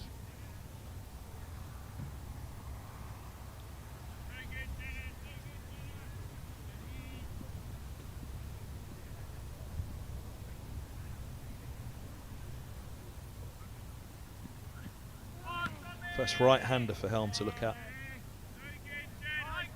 Top Vasconcelos. And Proctor, Gay's been there all along, so Adjusting his line now over the wicket to the right-hander. Pretty much been on the spot every single ball to the left-hander.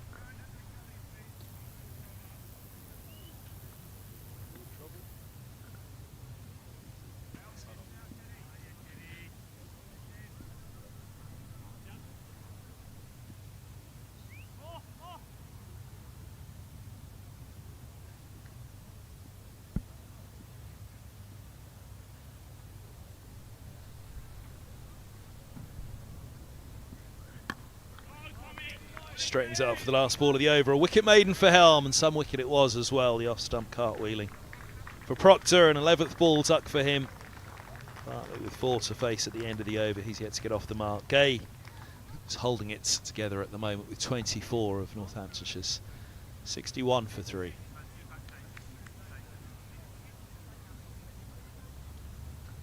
Yeah, first bonus point for Middlesex. That third wicket. Also play a vital role when it gets towards the end of the season. Those bonus points, got to rack up as many as possible. Can be the difference between second and third.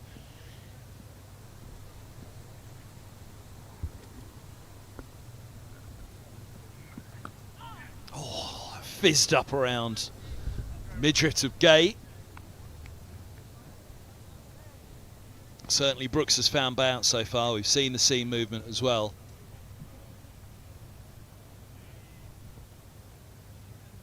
That bounce. Nicely played by Gay in the end, actually, over the top of it. Just deflected away for the single.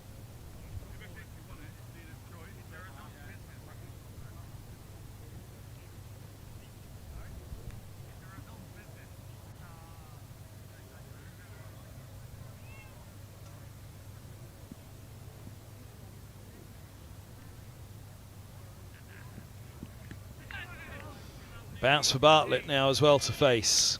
Bottom glove coming off. Fancy that did wrap onto the glove.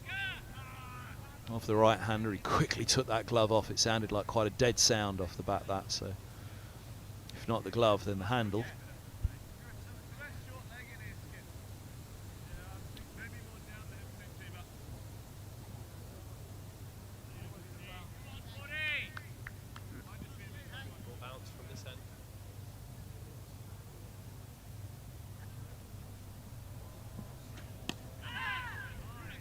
Driving at that one, it wasn't quite there. He had to stretch her a little bit, but Bartlett will get him off the mark.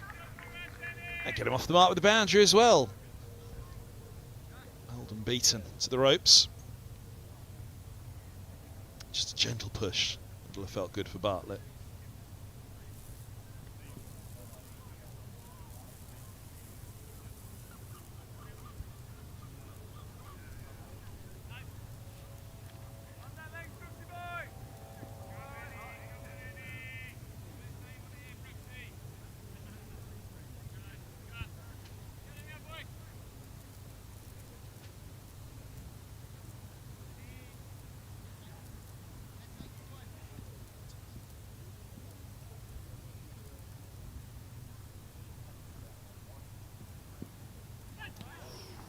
Catch it, a little loose from Bartlett.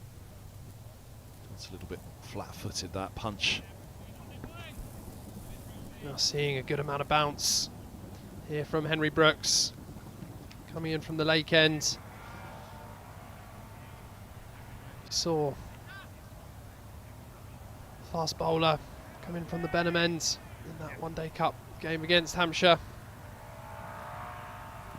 Just a switch of plans for Henry Brooks, just to extract a little bit more bounce. That's a lovely ball. Someone's bowled to the right-hander, I think, so far.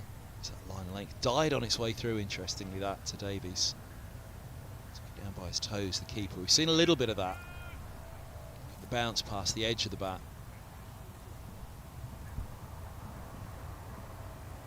But look at it dip. Davies getting down to collect.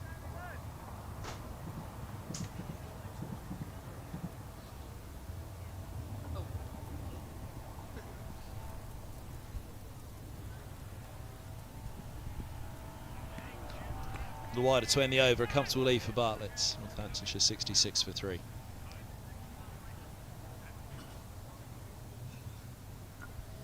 Emilio Gay holds the key now for Northamptonshire.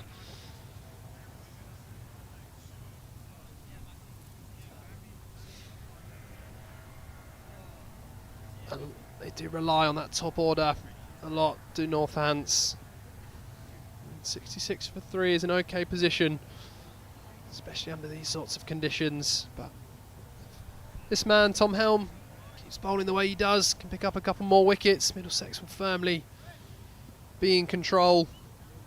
I feel that Gay is the key wicket now.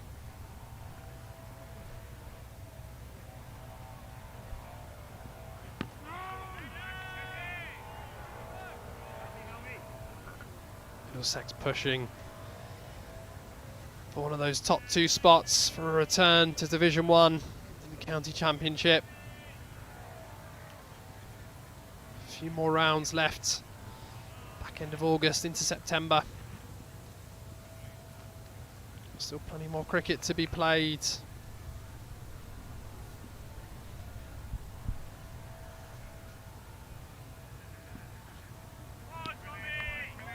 Again from Helm. Yeah, Sussex currently sitting top of the table, 150 points. Middlesex in second, 127. Yorkshire in third on 123. So they are Middlesex's biggest threat behind that big game. Yorkshire Sussex will keep an eye on over the course of the next few days to see how that progresses. Leicestershire in fourth and Glamorgan in fifth, all still in with a shout as well.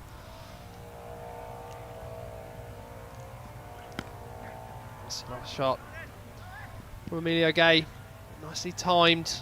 Again, hasn't got all of it. Ronan Jones will do the sweeping out of mid-wicket.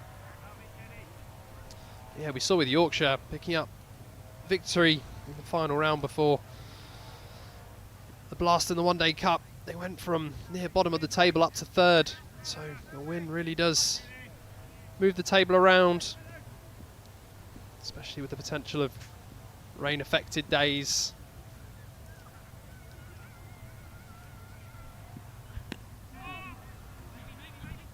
Inside of the bat from Gaze, who's searching for that one. Bringing a couple. Roland Jones' legs moving again after those 6 overs that he had to begin. The Benham end, now 3.4 for Helm. A little grimace. And another. Bowled well here, 3.4 overs, just the 9 runs. 4 of those off the last 2 deliveries.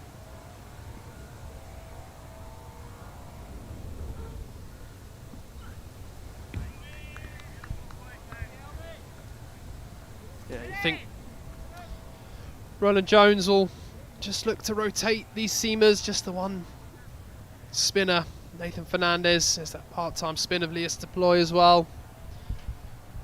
And the very occasional part-time spin of Sam Robson. But mostly just Nathan Fernandez will be doing that role. It'll be a case of rotating the seamers. Helm, Bamber, Roland Jones and Brooks.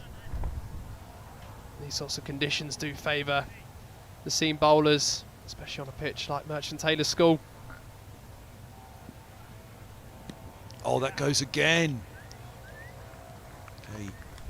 Nowhere near it as that ball seamed away. It's a really good take from Jack Davies as well. Has gone. Actually swings more after it leaves the bat, doesn't it? It's probably not as exaggerated off the surface as some of them that we've seen, but perhaps wide enough away from Gay. 73 and into the 20th.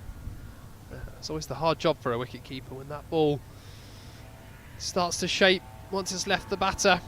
Not a lot of time to react, but Jack Davies, always a very tidy keeper. And speaking of the seam rotation, Ethan Bamber, opening bowler back into the attack.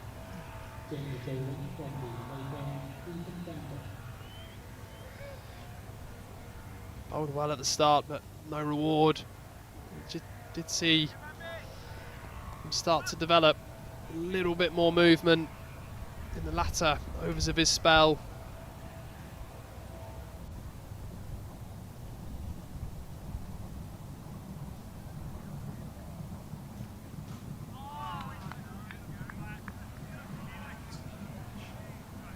was a good use of the feet from George Bartlett there. Often see that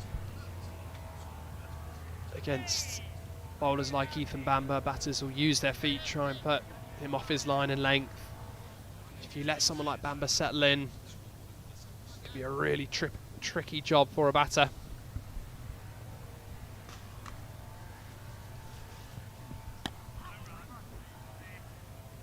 Bartlett using his feet there to get across.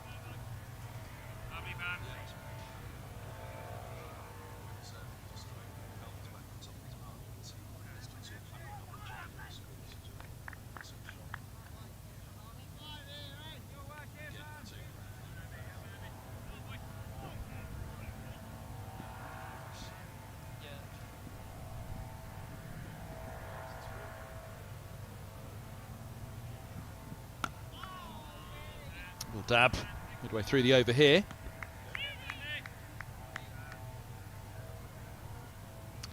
Wicket at Northamptonshire Roads. Hughes caught Tattersall off the bowling of code. 2 for 20 now for the seamer, 75 for 3, the Division 2 leaders.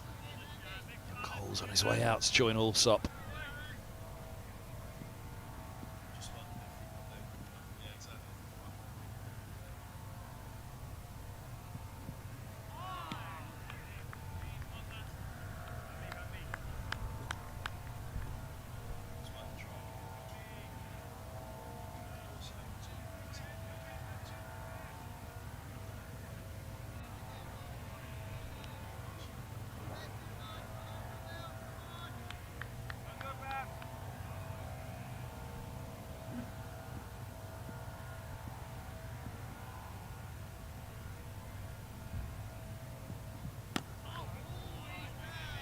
See how far across he's getting there, Bartlett. Mention that little shuffle across to get in line, the trigger movement that he's got. He's really covering off the stumps. Ball seems back though, could be in trouble. Saw Bamber seeing one back over the top, middle and off to Shaw at the top, really cut the Indian opener in half.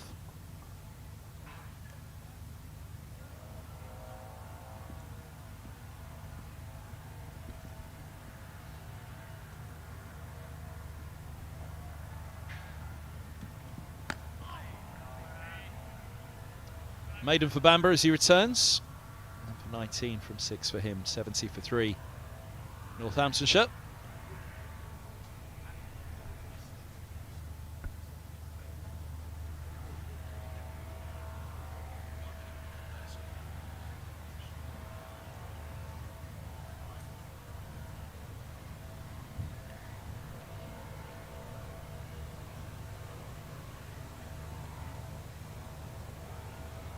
Match going on in the distance, 71 for 5 after 15. A little bit of work to do for the batting side.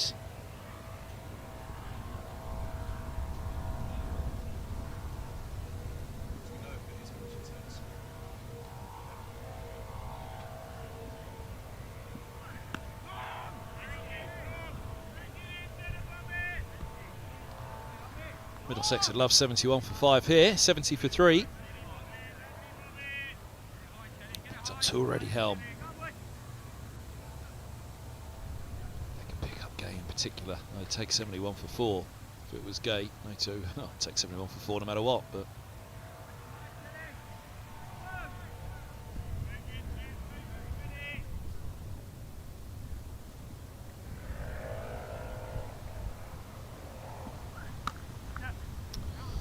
wristily cut away by Gay, having to ride the bounce with it. Snap of the wrist to cut that one. Punches through to pierce the offside. Backward point again. That additional bounce that there is for the bowlers in this game is something that the batters are having to be aware of. And you can see him snap at that one, Gay. Yeah, he's done well to keep that one down. Emilio Gay, ride the bounce. Again, he's a tall batter. A lovely shot.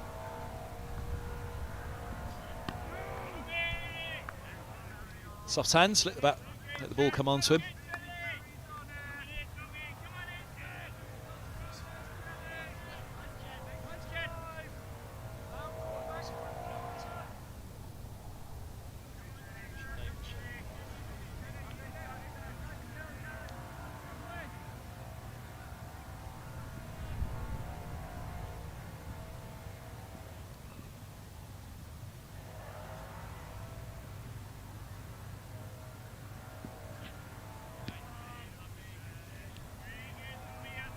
A really good rhythm. Tom Helm again, hasn't had a lot of cricket in recent weeks, just featuring in one game in the 100. Played a small handful of T20s, but looks like he's never been away. Coming up to the end of his 5th over, 2 for 13. A couple of wonderful wickets as well.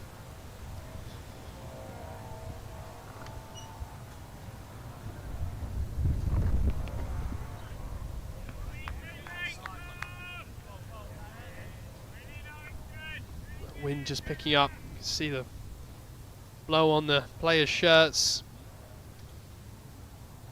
Constant cloud cover here at Merchant Taylor's. It's not too dark at the moment. As the day goes on, light will become an issue, but at the moment it's no rain in the air and it's bright enough. It's a good day for the bowlers. Still 71 for 5 in the distance.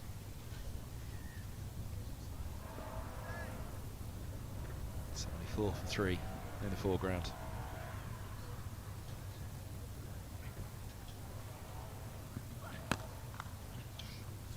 That's a glorious shot, just off with the bat. Strokes the ball back past Helm. That's one of the shots of the day so far. Emilio Gay, we saw one from Prithvi Shaw. This time from the other opener. He's looking good, in good form. Didn't have to move for that at all, did he? I think he just wanted to get up the end and get a better view of that one. Popping over the rope. Just punched it. All about the timing. Back up the hill, but that raced away.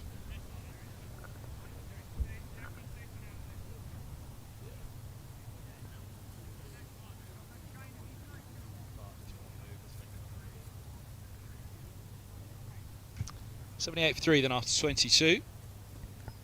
Lost morning session on the first day of this game. It's just a little bit of light rain, but it was persistent enough to prevent play beginning after the toss. Rain covers coming on almost immediately after the toss of the coin this morning. Felt like a good one to win for Middlesex. Not out there at 11 as they'd have liked to have been, but 125 start. Still a long way to go today, 54 overs. And how far will they be through Northamptonshire by the end of it? There goes the 4th, 78 for 4. A lifting ball from Bamba. Bartlett falling for 4. Just followed the bounce, the right-hander. Really good from Bamba. He returned with the maiden from the lake end. With this one, well, just drew the length back a little. Bartlett's been stepping across. Look at him go there. He gets himself into a position where when he actually makes contact with the ball, he's an awfully long way outside the off stump. That little bit of lift as well. Comfortable catch for Robson. Well held nonetheless. Fingers pointing to the sky. And a breakthrough for Bamba. A deserved one. He's bowled well today. There's been some corkers in there so far from him. He has 1 for 19 and Middlesex have 4 for 78. Yeah, not a great shot from George Bartlett. Stepping across, short and wide outside off stump, and he's just sort of poked at it. Getting that edge, Sam Robson taking a good catch.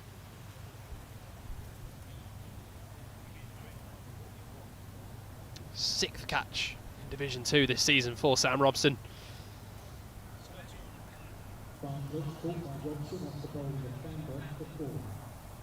A good bowling change to bring Ethan Bamba back into the attack. He's picked up his first. His 26th of the season in Division 2. Always impressive, Ethan Bamba. He's going to play a big part in Middlesex's push for promotion back into Division 1 before he makes the switch to Warwickshire.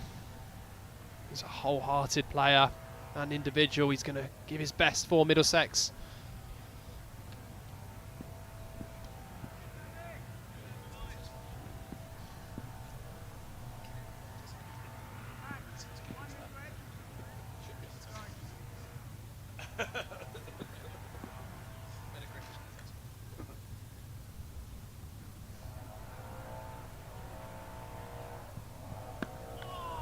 right up there, first ball to Keogh. Prods forward, plunges forward to some extent. A little belated, but got there in the end.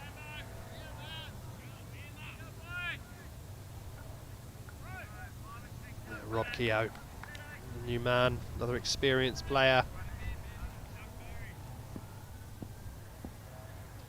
He's got a job to do with Emilio Gay at the other end.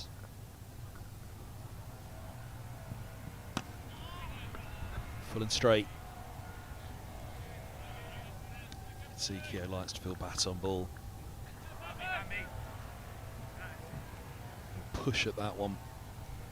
Positive approach.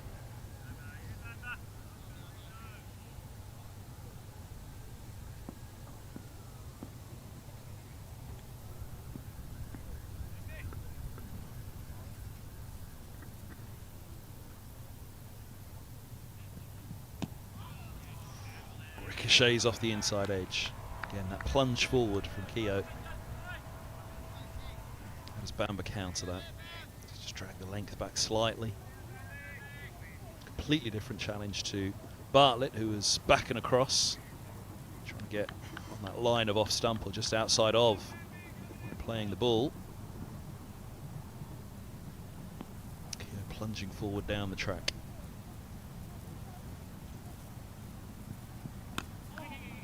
Lengths back slightly, it just allows Keogh to rock back. May have fancied that was coming, Keogh. He's played it nicely for a single. First run of the over.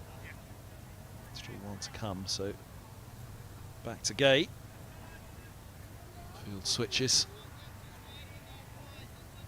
from the left-hander.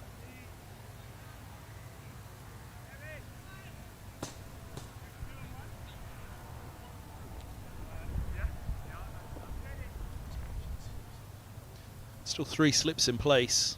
First catch of the day for the slip cordon, that full Bartlett.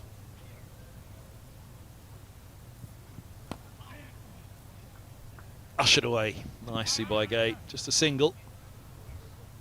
Wicket in the over though for Bamba. A little bit of lifts outside the off stump and Bartlett back and across, nicking through to Robson. So 1 for 21 for the man who opened the bowling. Finally gets his breakthrough, but they've all bowled well. Look at that economy of Bamba. He's done very well. Roland Jones similarly. They set the tone, those two. Brooks came in with a fair threat as well. Economy up at 4.4, perhaps just time to take a blow. Some good moments in there, and Helm 2 for 17. It's just notched up there. It's 2 for 5, wasn't it, at one point? A couple or 3 overs gone for Helm on his return.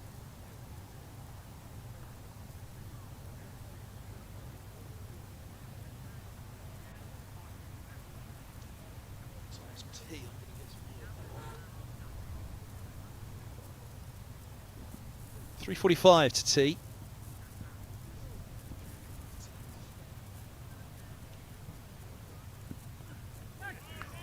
It's a bumper from Helm. So 2.5 hour sessions, 3:45 tea interval fixed at. Play through to 6:35 with the resumption at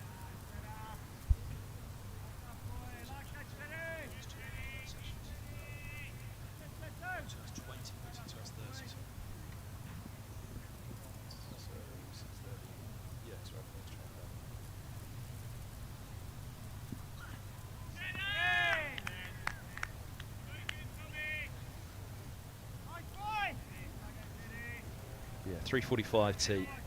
So Northamptonshire just under 40 minutes from the interval. First session of the match, Middlesex inserting the visitors. 4 down's what you want when you put a side in. By the time the interval comes around, still 40 minutes to go. Have their eyes on a couple more. That was nearly one of them. A nod of the head from Gay. No particular seam movement there, I don't think. It was just the line, just the length. Slightly goes off the surface, that one. Not the exaggerated movement we've seen before, but you put the ball on that spot and on that length, you can leave it there. And generally you're going to fancy on any given surface there'll be even just the element of doubt in the mind of the batter has them not quite in the line. Not determinedly pushing at the ball. A bit shorter, a little bit more of an effort in that one, bending the back. Tennis ball bounce through to the keeper. This is good cricket at the moment. This is high quality. We've mentioned the form of Gay and Proctor and Shaw. Vasconcelos.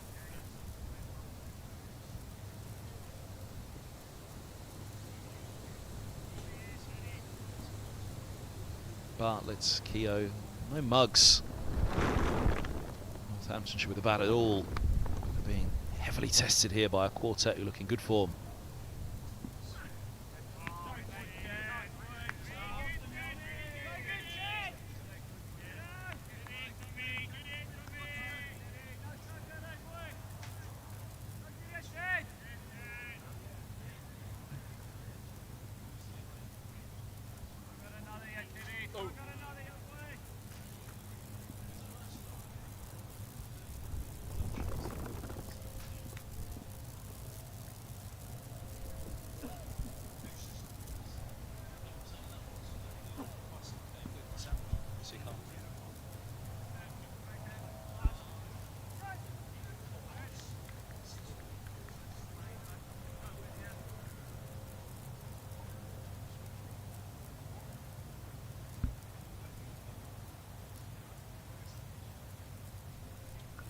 Northamptonshire, 80 for 4, maiden over from Tom Helm.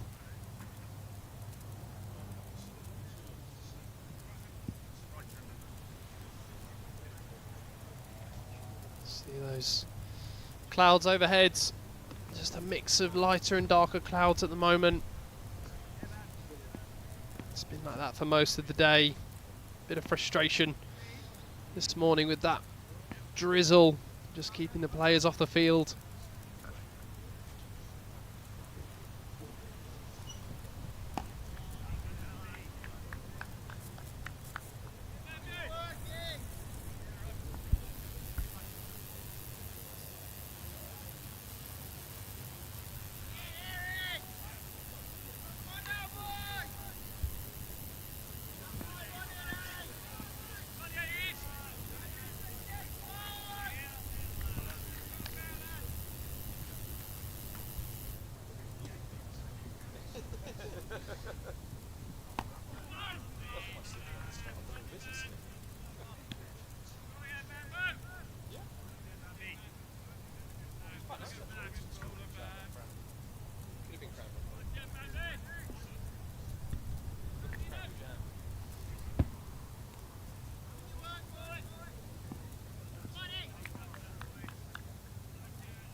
Smothers that one inside edge of the bat.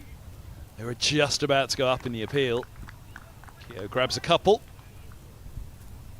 Bamber and all of Middlesex's bowlers, they've been on the spot today. They'll be pretty happy with their performance today as a quartet. I don't think any one of the four at this stage will have felt particularly rough.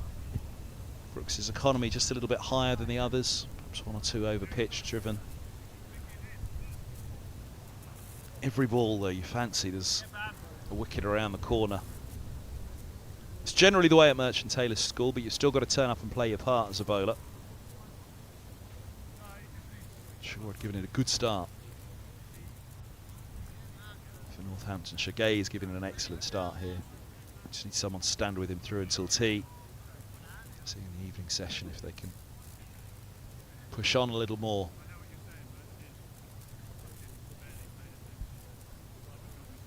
Jack Davies coming up to the stumps just to limit Keogh from getting out of his crease.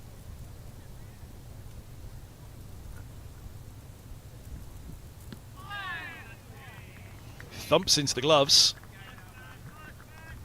We said Keogh was plunging forward, didn't we? There was a conversation, it appeared, for Davies to go up for Bamber to Bartlett. In the end he didn't. Bartlett going back and across, nicking through. But with Keogh, that plunge forward that he's got at the moment, Clearly just wanted to put it in his mind that he can't overbalance when he thrusts that pad forward. Clips in the air, gets through. Mid wicket going to his left, picking himself up now. Mark Stoneman. Watch it off the bat here. It's low in front of mid wicket. Stoneman giving it a go. That was aerial from Rob Keogh. Luckily just to the left of Mark Stoneman. Bit of a diving, despairing effort, but safely in the gap.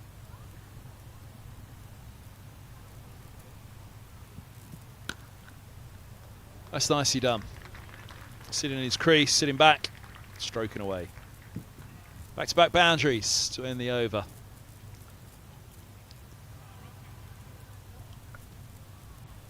That's a lovely shot.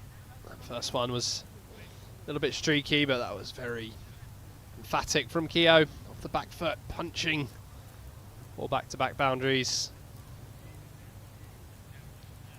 25 done, 90 for 4.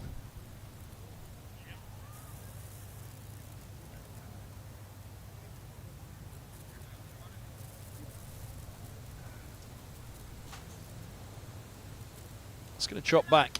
Deep square, Stephen Eskenazi for Gay, and deep point as well. So it looks as though Helm, who started so well on a spot, picked up a couple of wickets. The first one in particular with a bumper. Straight onto the pads of that one, just a single down to Brooks. Field come up again now for Keogh. I'd imagine they probably will.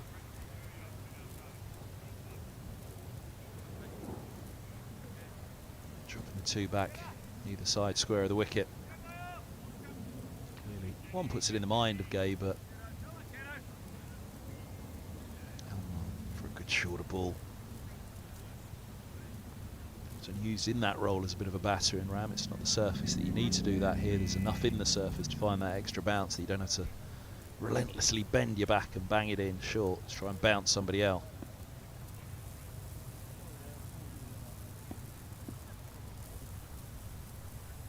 Just moving long leg a little finer there. There you go, that's why. There's enough bounce in this surface. And Helm exchanging a view or two on that bounce. Nearly had a little dabbler at Keogh. Yeah, Helm into his 7th over. It's really good rhythm coming down this hill. Might be the last one of his spell. Maybe expect Roland Jones to return before the break. Down the leg side.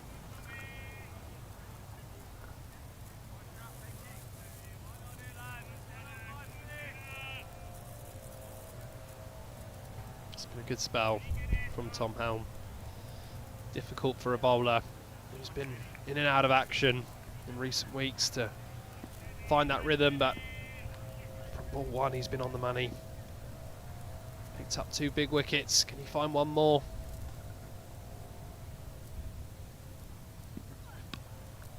Squared up slightly by that. It gets away though. There's no deep third, so it'll be another boundary. Middlesex attacking at the moment. He's played nicely though in the end as he's just got himself a little bit squared up. You can see the hands there. He's trying to stay over the top of it, trying to play late at it, angle the bat. Let's watch it from this angle.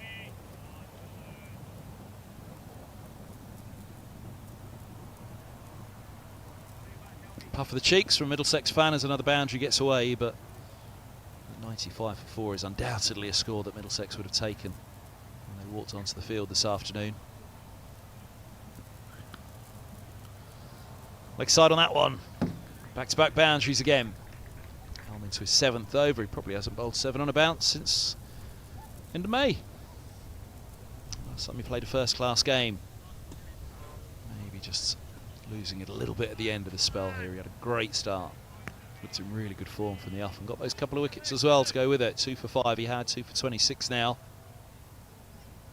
Last ball of the 7th. Keogh cashing him. That last one, which is a little too straight. How can he finish this over, which probably will finish his spell?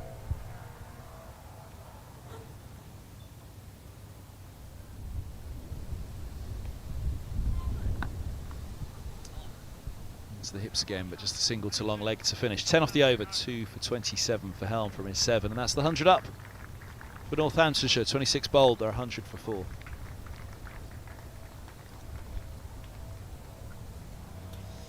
It's been a good session so far. Still a bit of time to go. 100 coming up in decent time for Northants. Run rate just shy of 4, but Middlesex will be happy with those 4 wickets.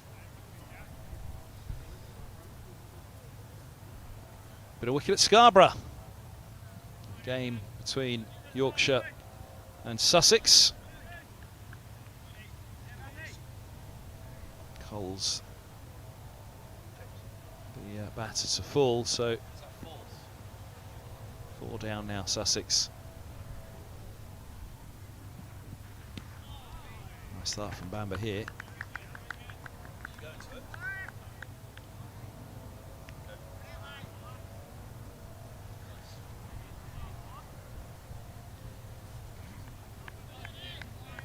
So 3rd place Yorkshire, putting table toppers Sussex to the sword at North Marine Road, and Middlesex heading up to Headingley next week to face Yorkshire. Where will they be placed at that point? Where will Middlesex be? Could tighten it all up going into the final 4. The final game of that 4 for Middlesex is on the sunny south coast at Hove. Well, let's hope it's sunny. Always a wonderful away trip and a lovely way to finish the season. It'll be even better for Middlesex if they're able to claim promotion there.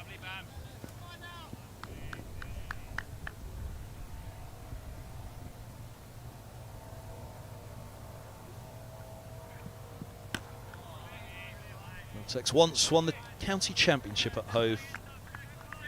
Can they win promotion back to Division 1 at Hove this year? You'd imagine it's probably going to go to the wire, unless 2 are able to pull clear.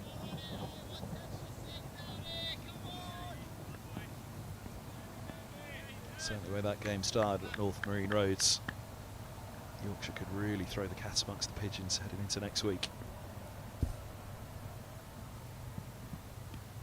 Edged, is it? No, just out of the gloves. Thought I heard a nick off it. It was actually it booming out of the gloves. Davies standing up. Goodness me, that'll be hitting those gloves hard. Not much time to have soft hands when that ball is coming at you standing up and you're having to react.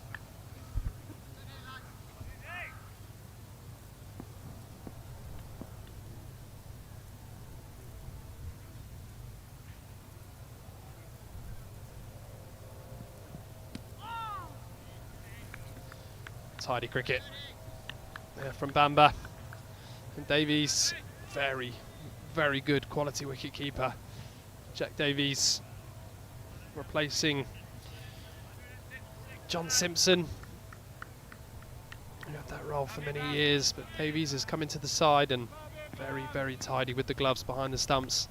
Isn't afraid to stand up to the paces. Can have plenty with the bat as well. Leg side, punished by Keogh. He's got a couple away now. He got a couple of gifts from Helm. Well, one gift really, the other one played pretty well. But onto the pads from Bamber. Another boundary, ramps up. This ball's a good over, just the boundary coming off it. 1 for 35 from 9 now, Bamber. 27 bowls. And how long till tea? 23 minutes until tea, and a chance for Brooks before the interval, when perhaps Gay and Keogh's minds will start turning towards tea. At the end of the session, Brooks has just been a little bit more expensive. An economy of 4.4. Perhaps a chance for him just to be a little bit more aggressive against 2 who are starting to turn their minds to a more survival mindset. Word from Roland Jones for the former Warwickshire bowler.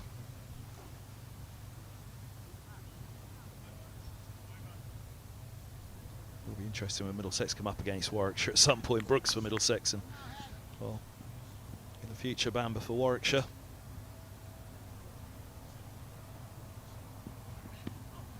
They're bowling in tandem here, though. What kind of little partnership can they form in this passage of play? First bowl from the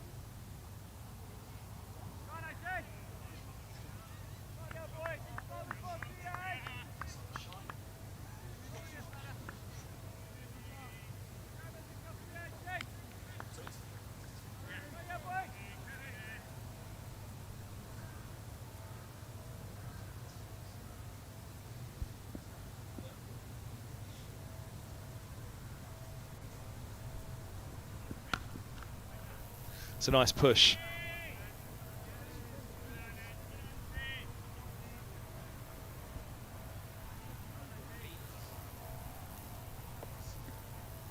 Yeah, Brooks coming down the hill for the first time today.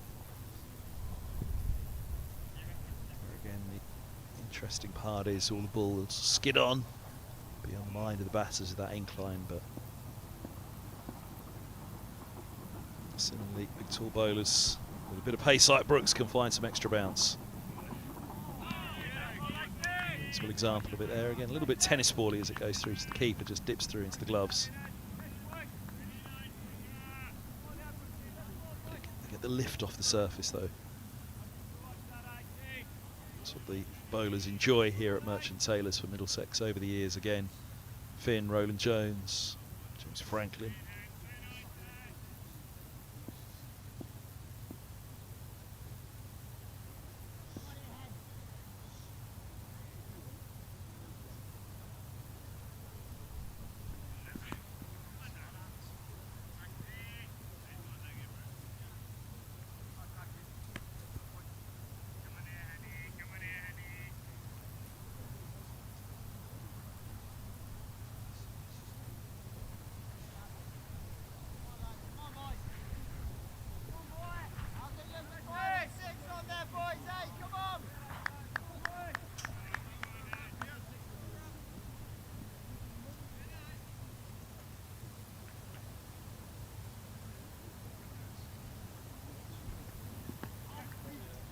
Next side again from Brooks and single taken. It's a little bit of the fizz coming out of it to approach tee. Change of ends obviously just takes a slight adjustment from running up the hill to running down the hill. Just feel like you're putting on the brakes as you hit the crease, or as you're charging up the hill at one end, floating down it at the other. You can just still be adjusting where your feet are landing in your mind. Takes your focus away slightly.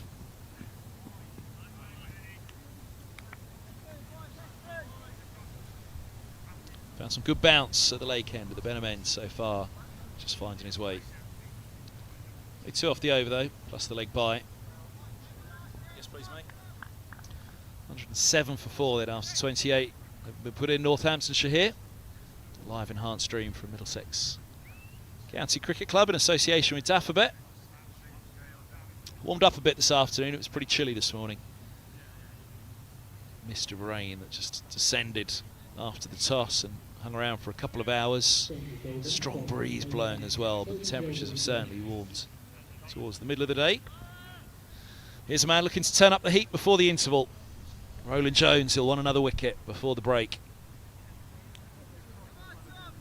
18 minutes till tea.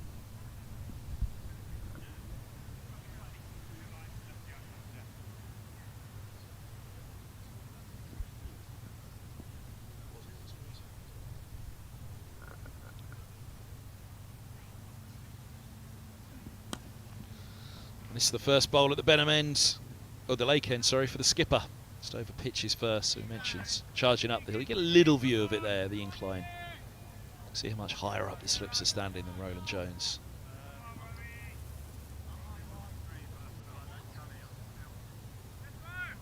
Gets good bounce anyway.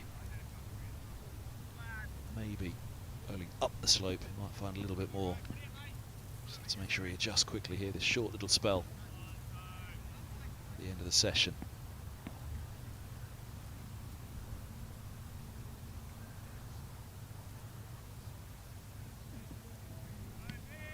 Just slips out a little again. Just over-pitched.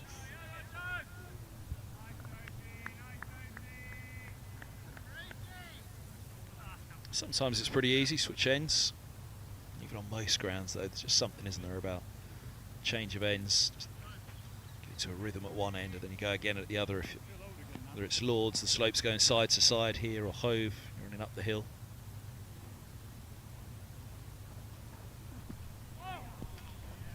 That's better. Early decision from Keogh not to get involved. It does sometimes just take a few deliveries to get used to that new end, especially coming up the hill. Work out that run up.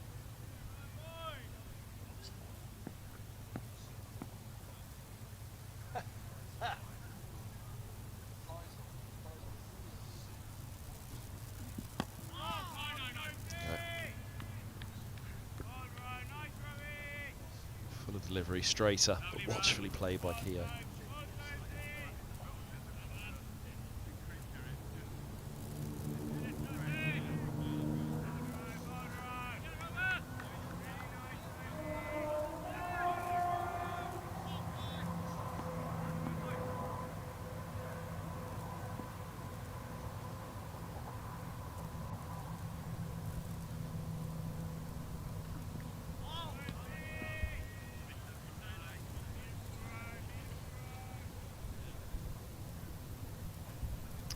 Welcome wherever you're tuned in around the world for this one. It's a big match for Middlesex. They'll know a home fixture here where they usually come out feeling pretty happy with their performances here. Always looking for a victory. Merchant Taylors, their two promotion rivals going head to head at North Marine Road. Victory here would mean an awful lot.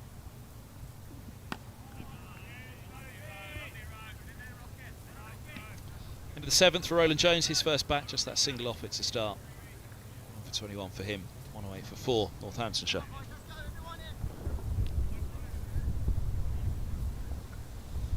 Yeah, you'd say Middlesex just have their noses in front this stage, the first session of this match.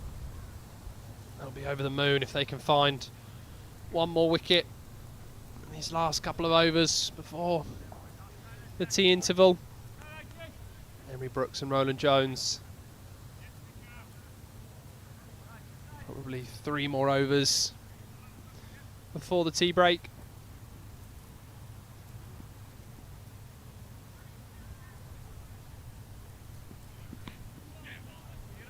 Stabbed by Gay. There or thereabouts where Brooks will want it to be. He's played this really well today, Gay. It's a surface where he scored nearly 50% of the runs when you consider the strike rate that Shaw was going at. The 6 batters that have been out there, he has 42 of the 109. And they're from ball 1, so he's faced them all. A change of ends as well.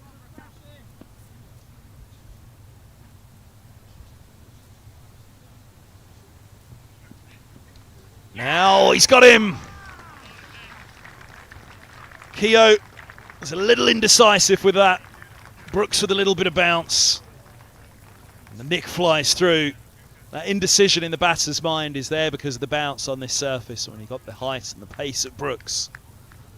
And a batter can be forgiven just to getting themselves a little stuck in the mud as Keogh was there. 31st ball, just getting to the mark, point where he was getting in. He had 25, but in terms of getting in and getting the feel of the pitch, you think of the number of balls faced.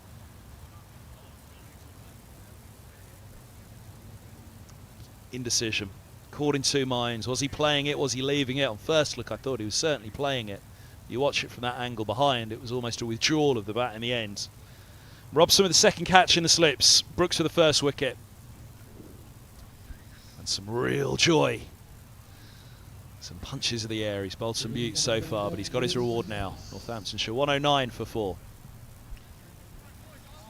More good bowling from Henry Brooks. Deserved wicket. It's been a good 6-over spell so far. Change of ends has worked.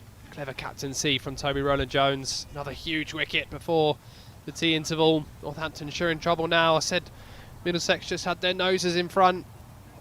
They're very much in control at this stage. 109.45. As Lewis McManus, wicket keeper, white ball captain, comes to the crease. Another batter in good form, averaging around 60 in Division 2 this season.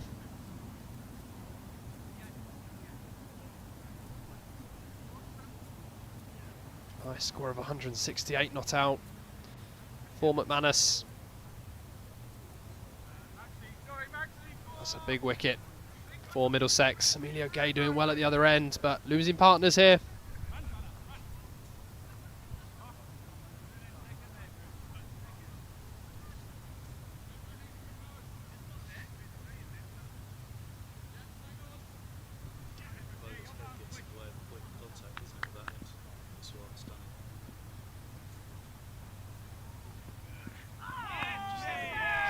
A little bit of extra pace in that one from Brooks. Looked like he bent his back on that one to Lewis McManus. Northamptonshire keeper.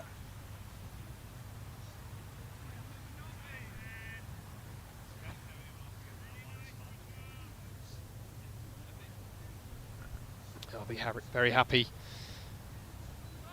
with this stage of the game so far. Winning the toss, choosing to bowl, having half of the opposition out for 109 runs.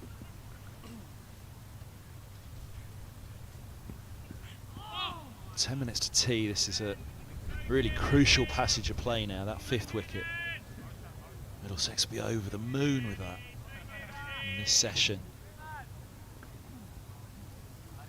Clock towers on the score.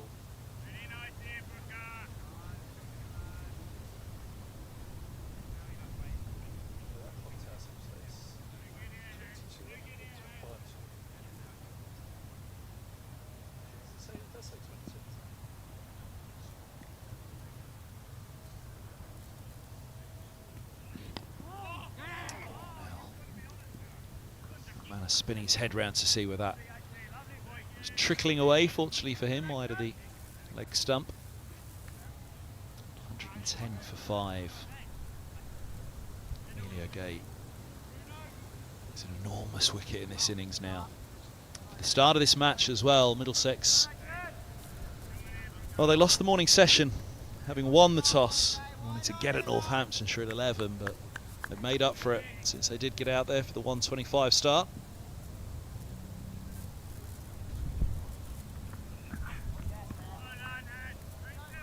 Lead from Gay to finish the over. 2 off it and a wicket for Brooks. Manus, the new batter, on 1 with Gay on 42, but Keogh with a little bit of indecision, offering catching practice to Robson. Yeah, good over from Henry Brooks. Celebrated his 25th birthday yesterday. Celebratory wicket for the fast bowler. Can Middlesex find one more before the interval? Rowland-Jones will come steaming in. It's rotated the seam as well in this session.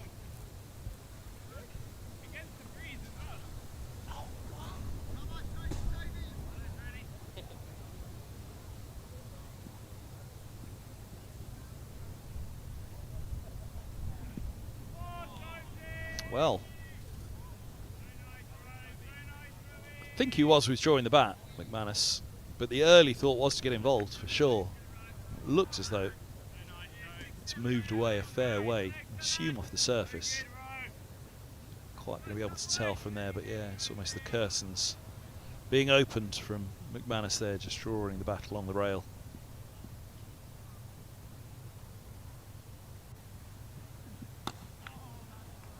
Length from Rowland-Jones, but nice from McManus leaning into it. Positive from the Northants keeper. Picks up a couple, there's the sun. Finally makes its way to the cricket in Northwood.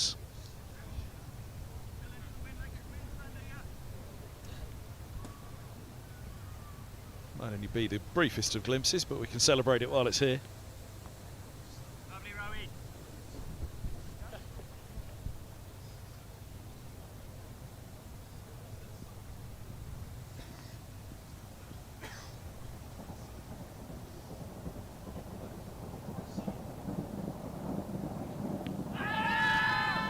It comes back in. But you can see from the angle that we had on that one that ball looks as though trajectory there is going a long way across. Even coming back in to beat the inside edge, it would have had to do an awful lot to come back and take the off start. Mind you, not a bad shout. Height was a big problem. It did do a fair bit off the surface. Much as anything, the bounce probably saved Emilio Gay with that one.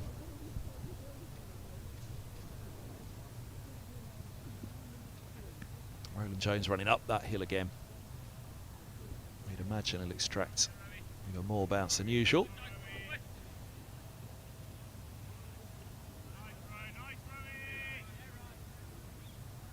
113 for 5. How greedy can Middlesex be? If they were to pick up Gay anytime soon, and particularly before tea, then I'd imagine I'll be thinking of great riches in this first innings. Gay looks pretty determined though. Solid defence from the tall left-hander. Right over the top of it with an angle bat, letting that ball come onto him, play below the nose. He's looked in good order all day long, Gay.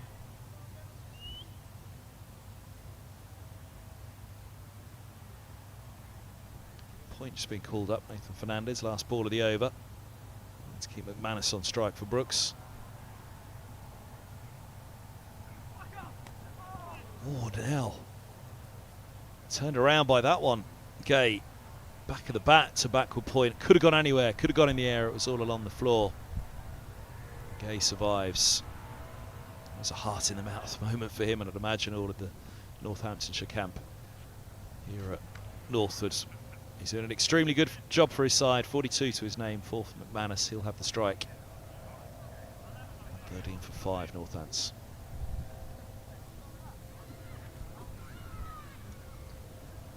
Henry Brooks again from the Benham end.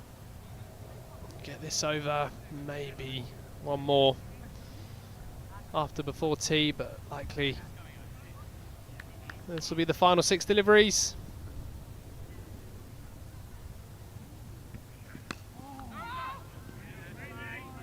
Good start, right up there.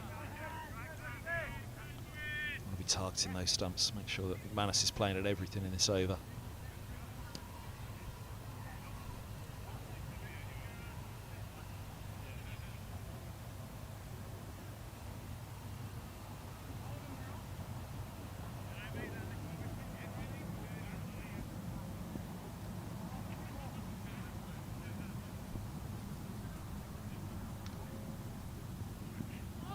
That's good again. This just seems back in once more to that off stump. And it's trying to leave outside off, but a little bit of movement back in from Brooks. See Davies with the late dive away from the slips to his left.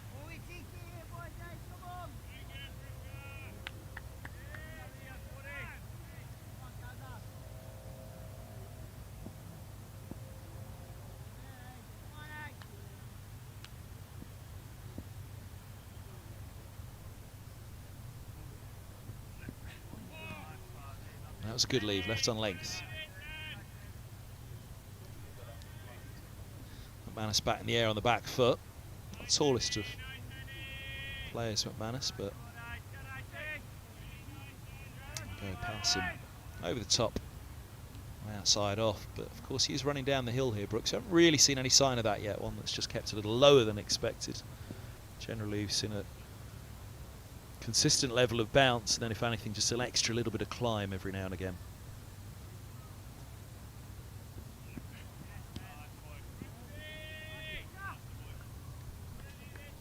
Again, nicely left. McManus just concentrating, making sure he gets through this final over. He's bowling a good channel here, Brooks, isn't he? But what he'll want to do is just hit the top of the off stump, make sure that he's making the batter play. channel's nice, the rhythm's nice, but just tighten up a little bit more. Make sure that McManus is forced to play, forced to defend on that off stump.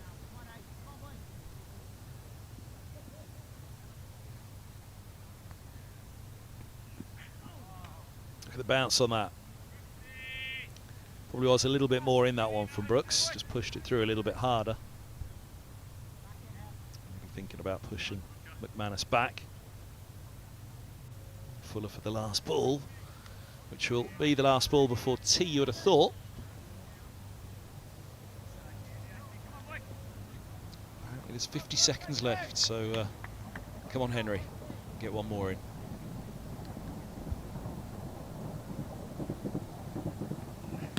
Wide on the crease he goes, looking at those stumps. He did try and push him back the ball before and to target it, so at the moment it looks as though they will squeeze one more, Middlesex.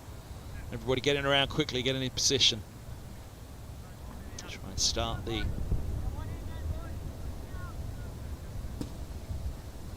over before 3:40. It looks as though everybody's settled and ready to go. So Roland Jones it'll be. Can the skipper walk off with a wicket? Got it all going. First of the 5 to go. Picked up short.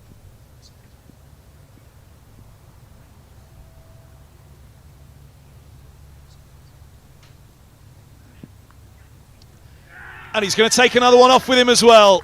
And he's got the big wicket as well. He's got Gay, gone for 42. And Roland Jones, absolute delight. A second for him. A 6th Northamptonshire wicket falls in this first session of the match. And it's a huge start to this game for Middlesex. 113 for 6. And to take Gay off at tea with them is an absolutely massive, massive moment you fancy on this first day. Look at that shoulder of the bat.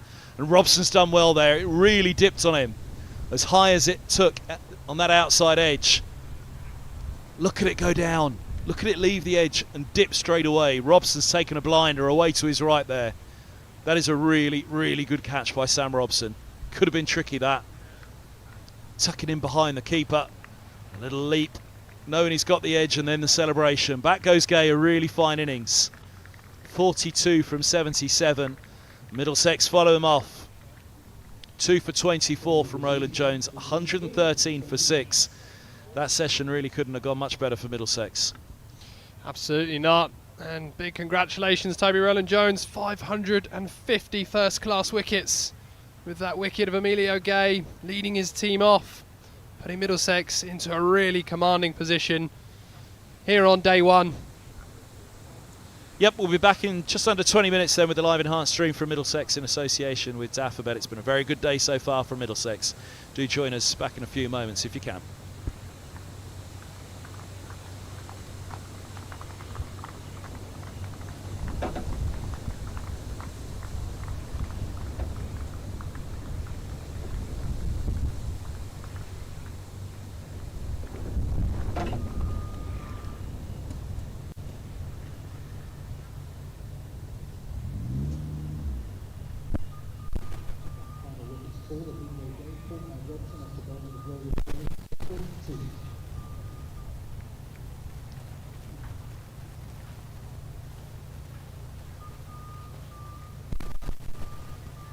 Spectators are reminded that the bar marquee is situated on the school side of the ground alongside the starting bar and coaching units. Middlesex installed their 2024 membership cards at the bar to receive the discount. There are a number of coaching units serving hot food on the school side of the ground as well as just stopping back services.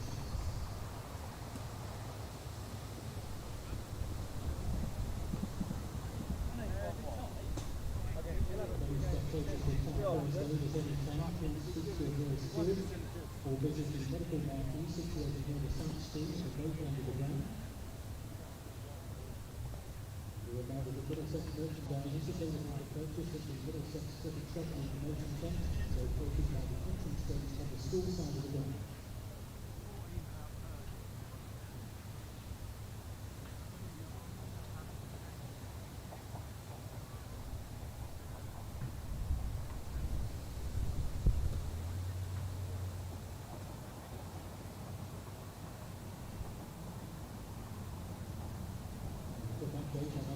Schools. Entry tickets next to 170 on Road. Middlesex have reminded that loss in the second over. Yorkshire are 131.3 at home against Somerset. In Oval, Lancashire 204 for 8 against Surrey. Durham are 256 for 4 against Nottinghamshire. And in Scarborough, Sussex 99 for 4 against Yorkshire. Derby will never have been dismissed by Derbyshire for 168.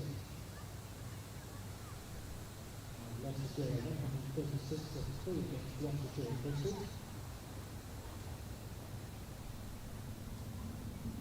Meanwhile, in the Test match, England 166 for 4 against Sri Lanka, trailing by 70.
Returning to the middle, umpires Hassan Ahmad and Neil Frank.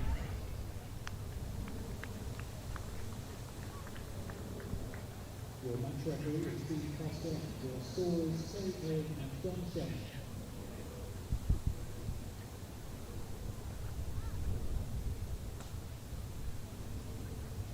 Middlesex returns to the field, captained by Toby Rowland James and keeping wicket Jack Davies.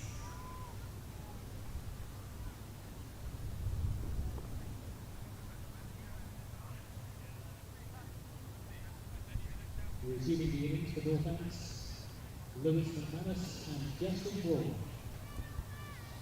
Well, good afternoon, everybody, and welcome back to Merchant Taylors School, Northwards, where Middlesex have Northamptonshire in a spot of bother here. They picked up Emilio Gay, 113 for 6. It was the last ball before tea, and it was the skipper Roland Jones who called correctly this morning. Middlesex winning the toss. Putting Emilio Gay in with Shaw at the top. He picked up Shaw to begin with. He's now picked up Gay and 6 down. He's got 2 for 24 at the start of his 9th, Roland Jones. Middlesex have a chance here with the ball into its 33rd over to rip through a couple quickly. If they do, they could be out there with the bat in hand themselves in the not too distant future.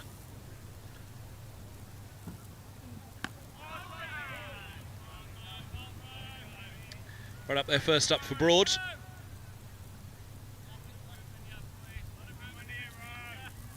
Let's get in behind it.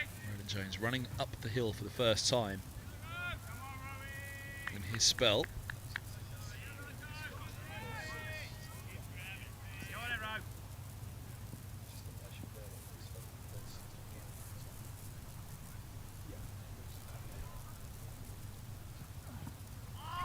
Third over of Roland Jones' spell from the lake end, running up the hill. Old 6 to begin, running down the hill from the Benham end.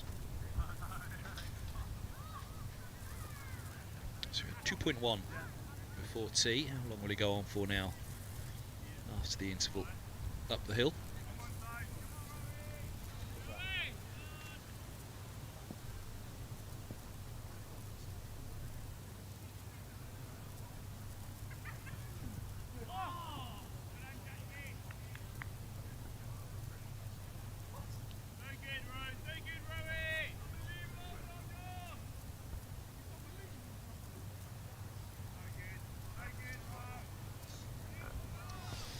Toby Rowland Jones, he'll be charged up, looking to get through this tail end.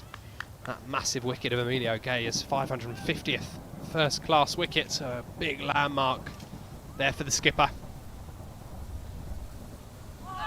Oh, now Broad's indecisive. He didn't know what to do with that. Halfway forward, halfway across, and the bat was barely halfway down. It's beaten the inside edge. Been on the money today, Roland Jones. It really was a big wicket. That of Emilio Gay. He looked really solid. Did the left-hander. Very well made 42.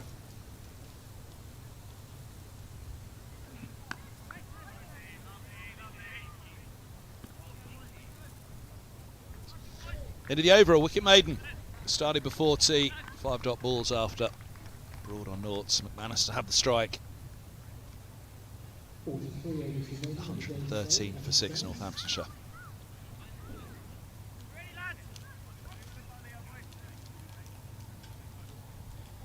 This is a really good opportunity now for Middlesex to try and wrap up this tail as quick as possible. McManus, very strong, capable batter.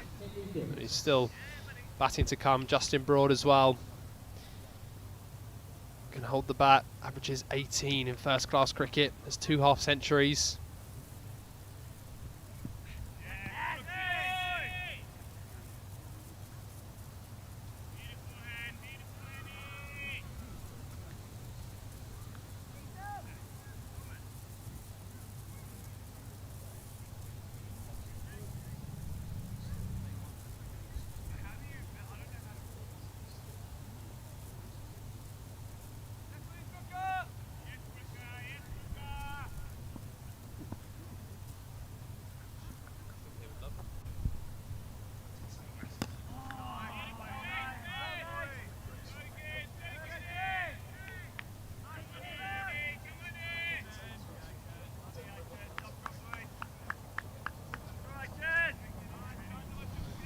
Henry Brooks from the Benham end to continue. Picked up his first wicket of the match. Not long before the tea interval. Middlesex really got a foothold on this game.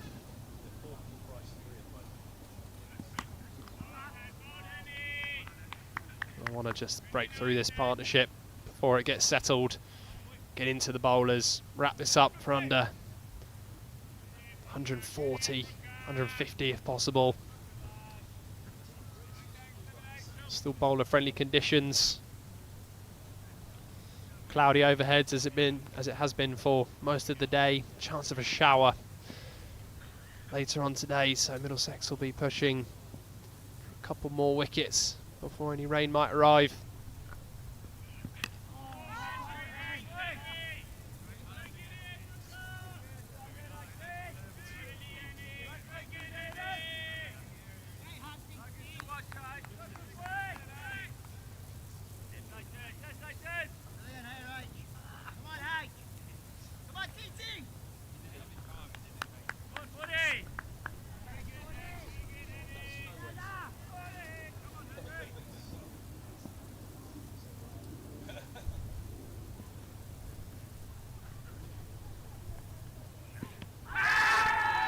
Height's going to be a problem on that. He went wide on the crease, angling it back in. Probably the biggest LBW shout that they've had so far, and Height's been prevalent all day, and yeah, it's up and over.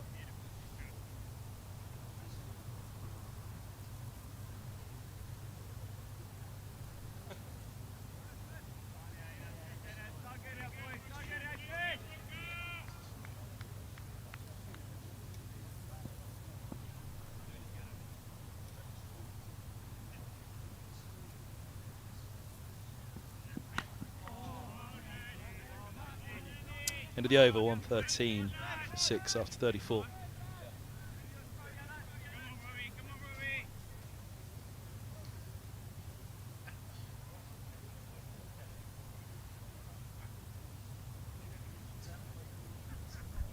Fading over. Henry Brooks. Good start after tea from Middlesex. A pair of Roland Jones and Henry Brooks. Changed ends. We saw Roland Jones coming in from the Benham this afternoon.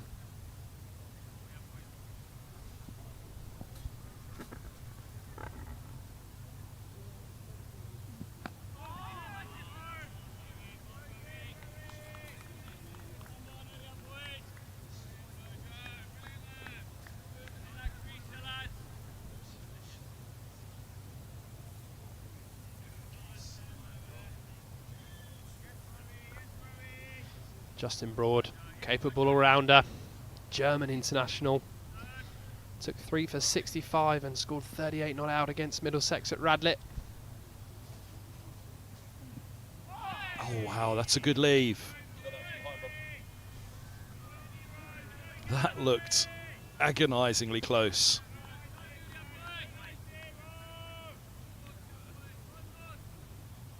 Probably a little further away perhaps from that angle. Lights it behind the stumps.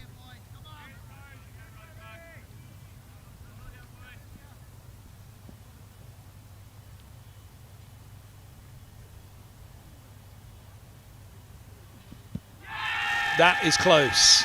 That is gum. 8th ball duck for Broad. 3rd wicket for Roland Jones. Middlesex are on a roll here at Merchant Taylors now. They picked up the big wicket of Gate just before tea. Roland Jones is back with his 3rd of the day, and the skipper, he loves it here in Northwood. And he wasn't forward at all, Broad, on that. Watch that front foot. It's not gone anywhere. It's gone across, but not gone forward. He can't get that bat down and around. Roland Jones knew he had his man. The 4 slips behind. Fancied he had him as well. 7th falls, Northamptonshire. Only have 113 on the board. Yeah, well bowled, Toby Roland Jones. 551 first class wickets now. You can hear from the shout. The fielders like that one. finger from the umpire went up pretty quickly. It looked very close. Height wasn't an issue. Very straight. Another wicket. 7 down. Northampton's 113 on the board. Ben Sanderson comes to the crease. Middlesex are into the bowlers now.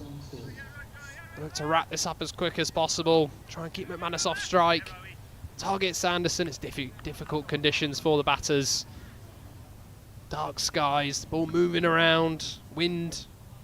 Middlesex very much on top.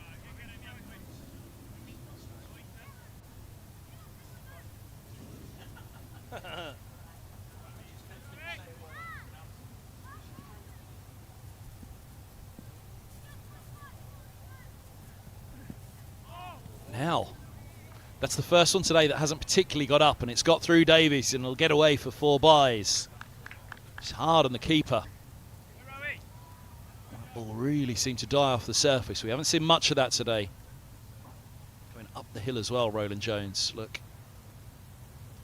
Once it didn't get up off the surface, we've seen a lot of balls dying on the way through to the keeper and taking it around. Davies, to say them, there's only been one keeper in play so far. Davies taking it around his ankles.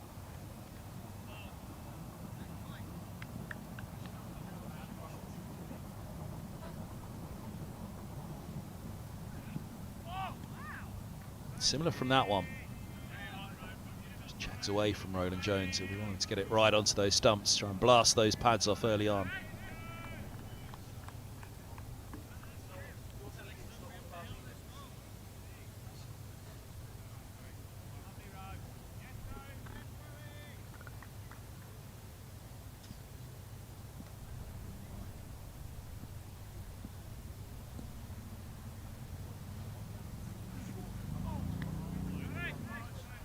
Better end to the over from Roland Jones there. That's where he wants to be. He'll be disappointed he hasn't particularly asked Sanderson to play in his first 3 deliveries, but he does have his 3rd wicket.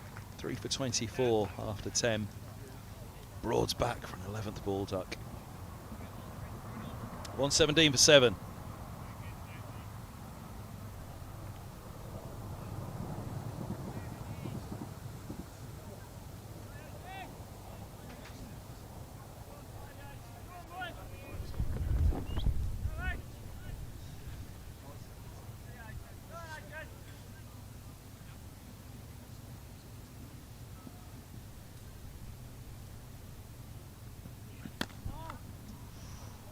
He's whipped that pretty well. McManus thought for a moment he might get himself in trouble at that. But pick up 3, they're thinking about the 3rd, but it's just 2 good double act out on the ropes.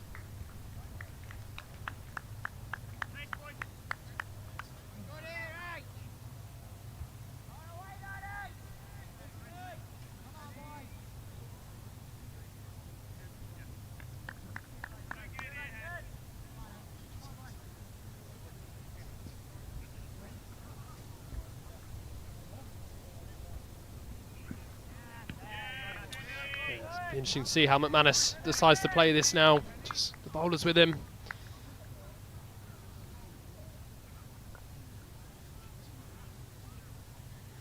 Last recognised batter. Here, Lewis McManus.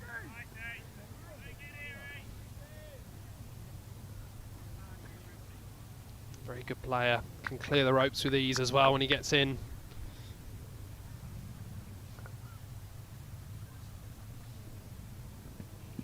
Oh, that slips out. I think he gets away with it. I think that just dip. It was almost like the old Chade Dernbach slower ball dips. Slower ball from Henry Brooks. Seemed to surprise everyone. That just slipped out, but died down. Got below waist height. Amused look on Lewis McManus's face. Nice smile from Henry Brooks. Oh well.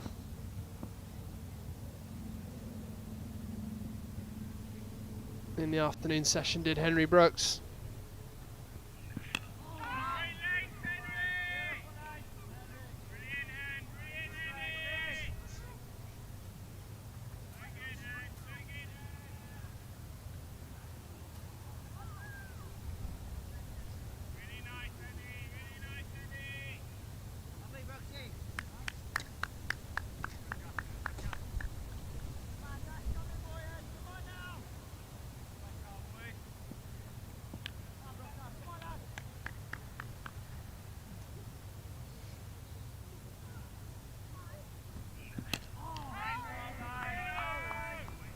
come of the over. Brooks seamed it about a fair bit from the lake end. Just needs to settle into a groove now at the Benham end, running down the hill.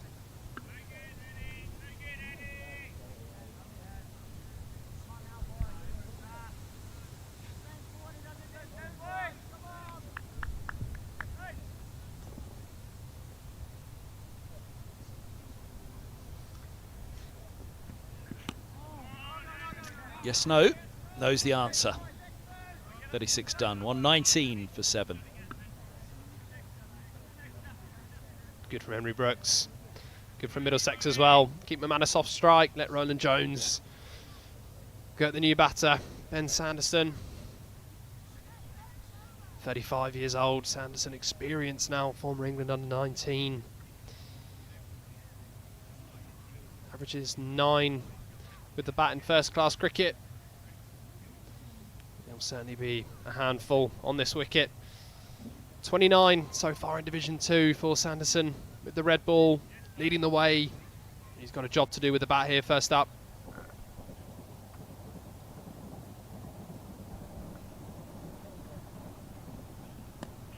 Now, just searching for that one, Sanderson. It's been the challenge really all day. He's going to get a boundary. Thick edge races away, but he didn't know much about it at all. Looking for the ball on the front foot. Really in any position to play the shot in the end. 4 more it goes though.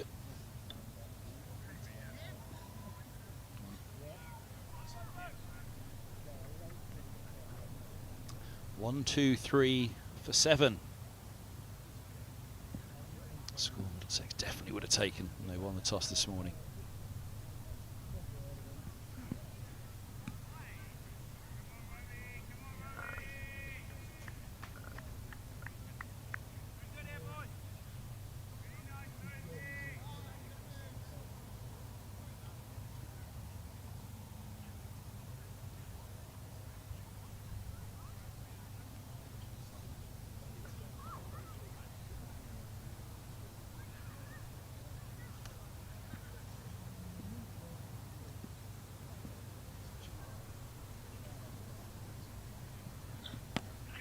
Chipped. And just short. Amber walking in.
That's a peach.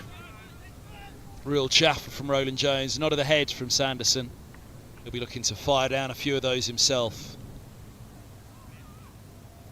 Just seems to be getting a little bit of way movement now, Roland Jones. Whether it's off the surface, it's hard to tell from the angle. Well, we're square on. Obviously the angle of the camera there as well. To a left-hander again, we'll get a better idea once more. But to the right-hander, certainly a few of them now to Sanderson. Just looks as though it's shaping away. Fancy the way that it's going. It's almost a little bit of late swing with this ball now into its, well, 37 overs old now.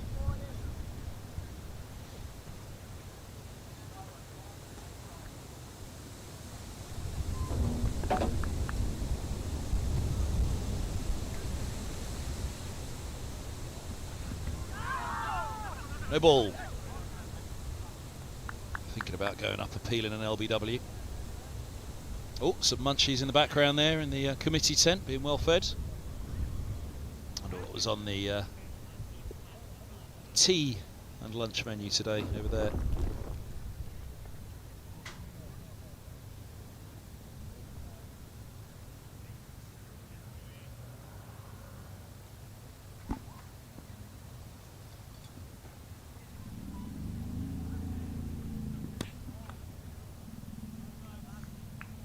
Deep square setbacks, and mid-on coming around is Ethan Bamber. Deep square, Mark Stoneman saving the arm of Bamber, asking for the ball to be thrown to him.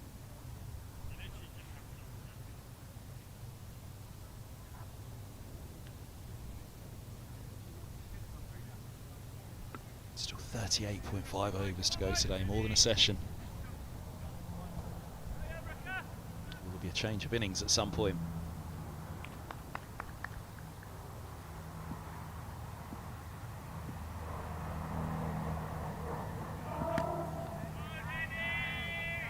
Sanderson getting a fair way across there. I didn't feel as though he got a long way forward. Brooks wants to use that angle in.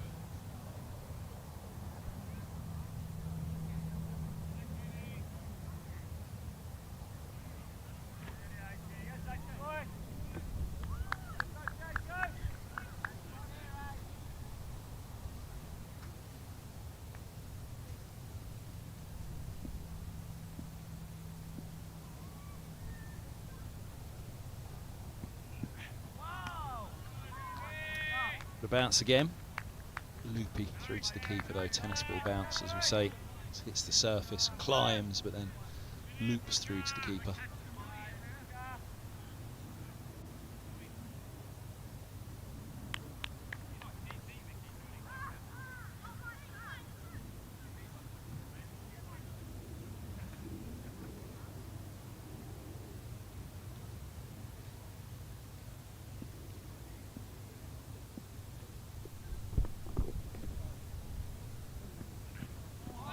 A lovely ball. And it's getting across, but not a long way forward.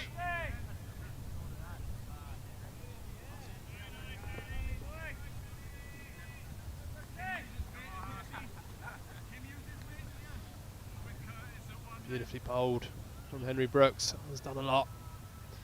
Shaping away, nipped off the surface, leaving the batter.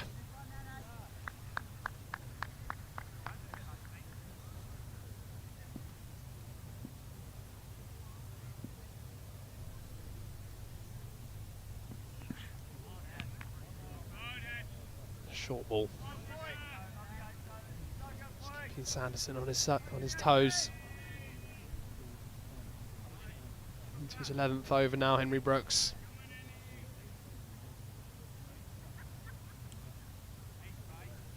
It's been a really good spell. Deserves another wicket. Can he pick one up?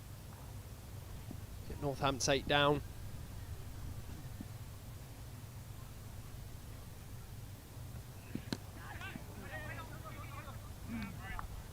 Was uppish from Sanderson, driving, just chipping it square, and landed safely for a single. Middlesex won't mind that. Sanderson will stay on strike.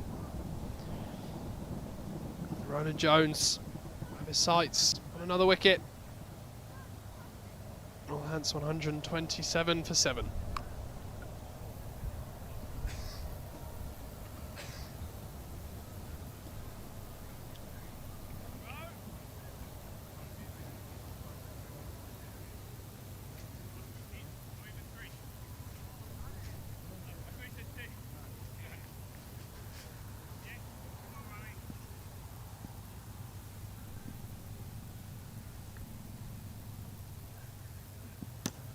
Chipped. Short of mid-on. The cry of catch going up early. It's that tennis ball bounce a little bit. The ball just, so it sticks in the surface, but just that extra little bit of bounce that you find. So unless the ball is right there on a half volley, you're right over the top of it. It's very hard to push the ball down the ground here. Saw Shaw drive an absolute belter back down to the lake end off Bamba very early on. For most it was a forward defence. For sure it was a wonderful piece of timing. Oh wow. Now that tells a little story. Huge hoik from Sanderson, just swinging across the line. By signal, nothing on it. Can dine off the surface a little. Not so much died off the surface, but watch the bounce and it just starting to dip again on Davies.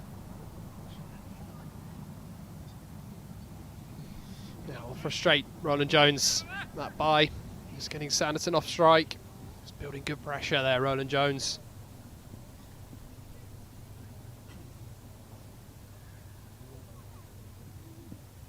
And now. Well, Sanderson at the other end will be watching this. Just looking at his face there, he'll be thinking I'll be enjoying bowling on this as well, Proctor.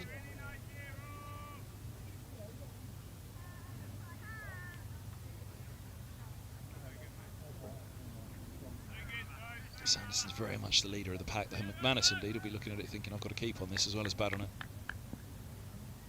It's a bad surface, it's a challenging one though, it's a different challenge, this kind of bounce.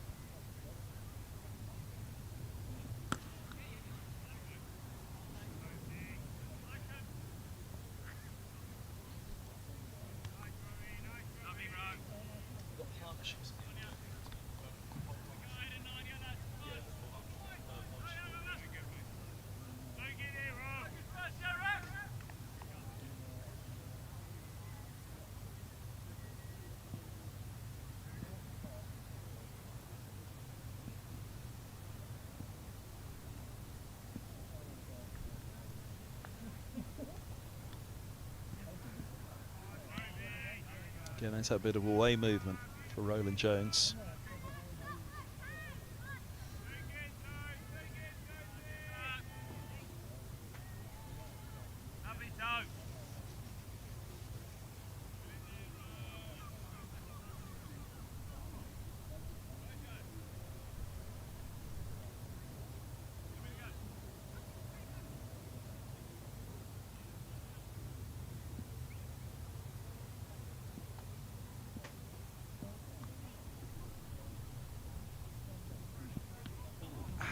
This is up. Not easy to bounce on this. It's not dangerous in any way.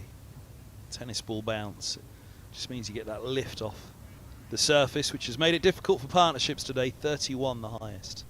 Shaw and Gay getting it off to a good start. You can see Shaw got 24 off 27 there. I think it was about 20 off 20 at one point. And Gay and Keogh. Keogh's was something of a cameo.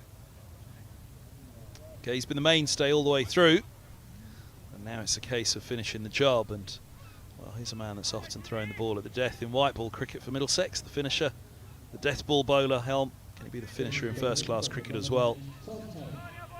Nose and toes from the big man.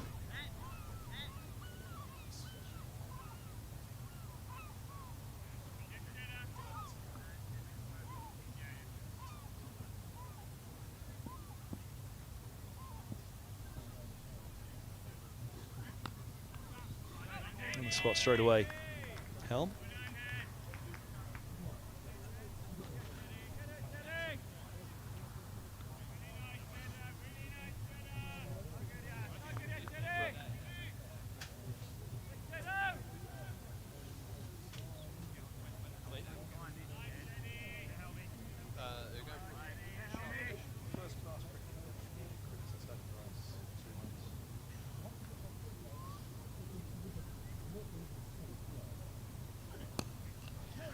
Searching for that one. It goes square the drive. McManus looks at the toe end of his bat. It's been the story of the day, particularly there for the drive down the ground.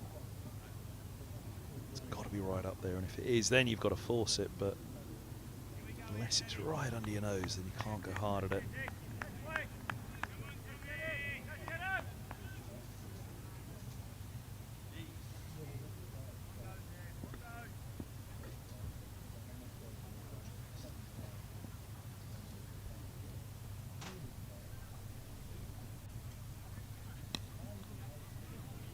It's a nice start from Helm. He's concede 4 there, but he's there or thereabouts on the spot.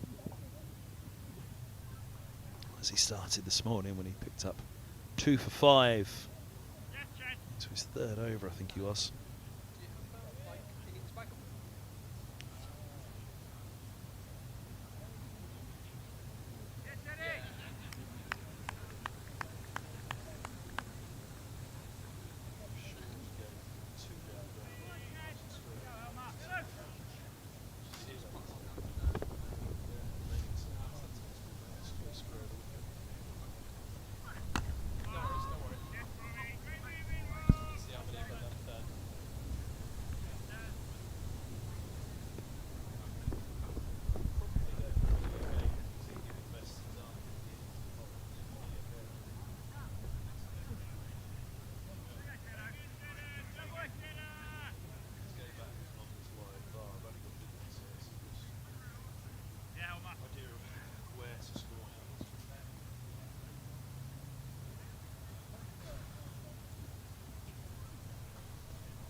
Big stump, half volley and put away. Whipped off the ankles. Lovely timing from Lewis McManus.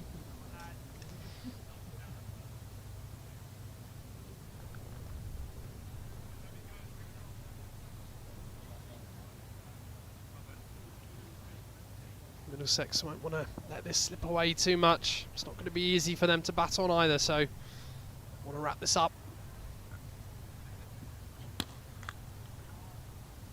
Nicely driven from McManus to end the over. 8 from it. Northampton 137 for 7.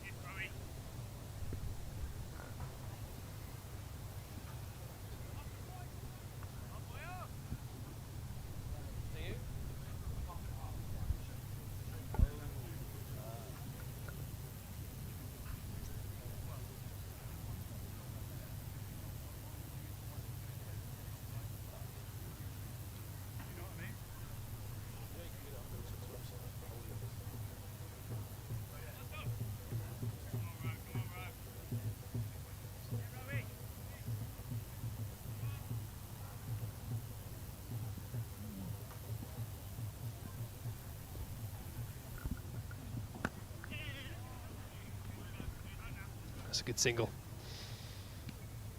from Sanderson. Quite happy to get up the other end. Let McManus face Toby Rowland-Jones. He's in good rhythm. He's the captain.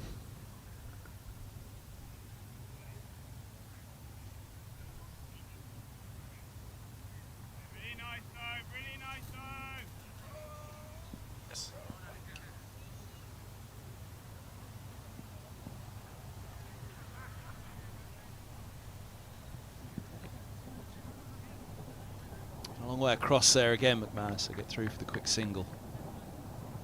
Just looking to counter Rowland-Jones's threat. Outside that off stump, on or just outside of.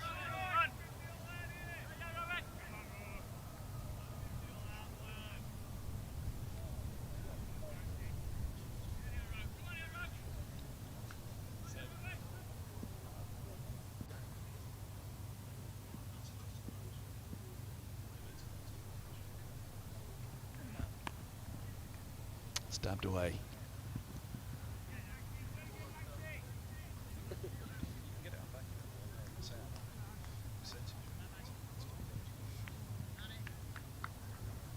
Couple taken for Sanderson. Rowland-Jones looks as though he's going to deploy a deep third now.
Quick single to end the over here.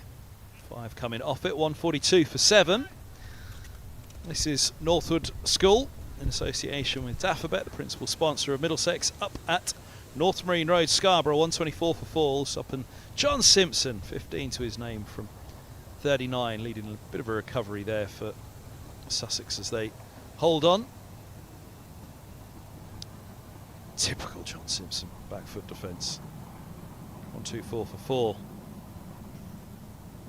Division 2 leaders for Sussex at Scarborough. Yeah, it's a game that Middlesex will hope that Sussex can get a victory, even though Sussex are in first place. Yorkshire are very close to Middlesex in third place.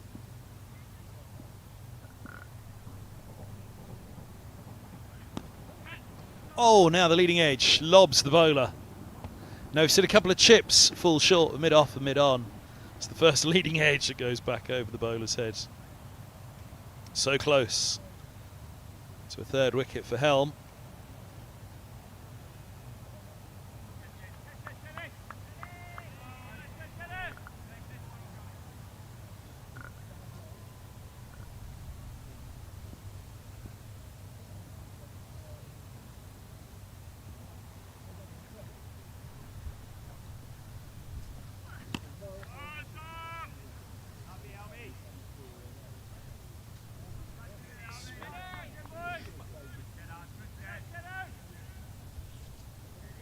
Bit of rain in the air this evening. There was the early forecast today said rain this morning, which would clear relatively early around the start, and then second band this evening. First band seemed to come, well, it came in 2 waves. There was a heavy band overnight, and then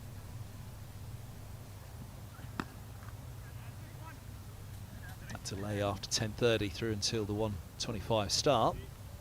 A couple of hours of light rain.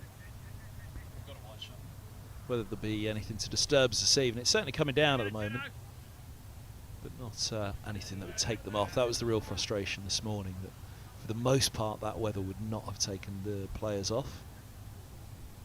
But you can't start a first class game in rain.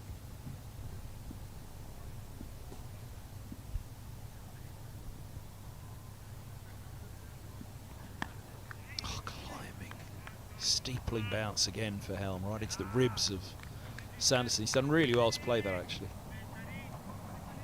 Order batter at number 9. So it was a lightning quick track because of the bounce. Climbs rather than skids through. Shot have a speed gun on a full delivery that goes at a flatter trajectory and goes through. Bangs one in short. Out of the hand it might even be quicker, but then off the surface it slows down dramatically. No ball called. Northamptonshire nudged to 150. Wicket at Scarborough. John Simpson has fallen. It's a 5 down, 125 for 5.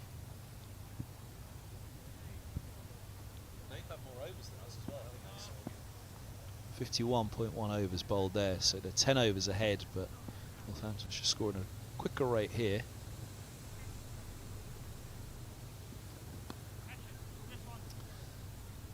Frustrate Middlesex a little bit. This partnership's ticked along to 35 now for the 8th wicket, which is the biggest partnership of the innings after the 31 to begin between Gay and Shaw. And it was Gay and Keogh put on 31.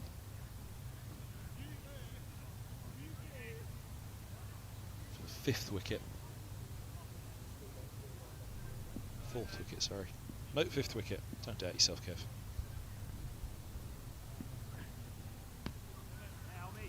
Even when it comes to maths. End of the over, 148 for 7. Oh, now, has it just got a little bit heavier? The umpires are going to have a chat. Can they get through this one? You've got a wide shot at school.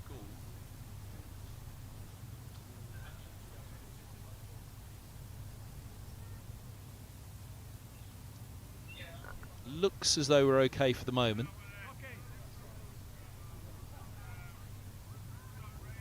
Oh, now they're coming back to have another chat, and we are okay for the moment. Actually, it does look as though it may have eased again slightly, even from when they came together to have a chat. So well done, umpires. Yeah, it's just there's a big wind around today, so the rain is blowing. So periods of slightly heavier and just a little bit lighter and misty. The umpires have decided it's okay at the moment. Scheduled showers. The issue is also the light here at Merchant Taylor's. Obviously no floodlights, so there is a bit of rain around. The clouds that we've had throughout the day as we get towards 5:30 start to get a little bit darker.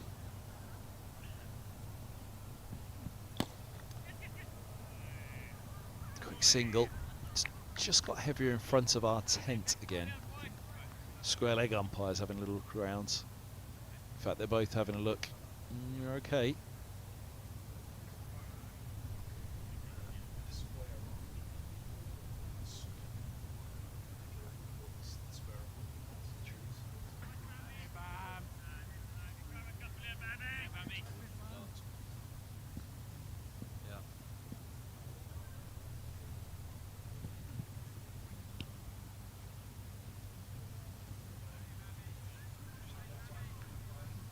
Umpire's going to have a chat again. It's just persisting at the moment.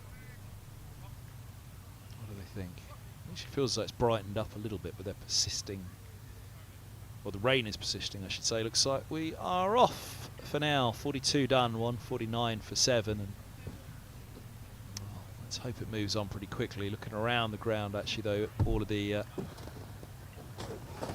trees, the school in the distance, you can see a fair bit of a misty rain. You can see it there, actually, as you look away into the distance mainly. Probably pick up the mistiness of that rain falling. Frustration then for Middlesex, probably for Northamptonshire as well, because his partnership's just ticked along to 36, the biggest of the innings so far. So, yeah, shame for both, you'd imagine, at this stage. Middlesex would have been keen to keep this innings ticking along, pushing along, but Gay's still the mainstay with 42, but Manus is 20 unbeaten at the moment, proving a problem.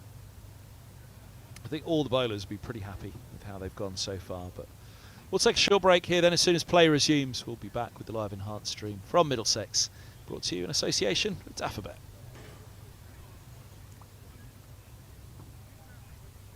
Quick update on county scores elsewhere around the country while we're off the rain here. Worcestershire 56 without loss against Kent, trading by 115. Edgbaston Warwickshire 157 for 5 against Somerset. Lancashire dismissed for 204 by Surrey at the Oval. Surrey 22 without losses of 5, trading by 181. Durham at 222 for 3 against Nottingham. Sussex 125 for 5 against Yorkshire and Scarborough. Derbyshire 21 without loss at Derby against Glamorgan, trading by 147. And at Bristol, Leicestershire batting first against Gloucestershire, 177 for 4. Meanwhile, in the Test match, England 198 for 5. They trail Sri Lanka by 38.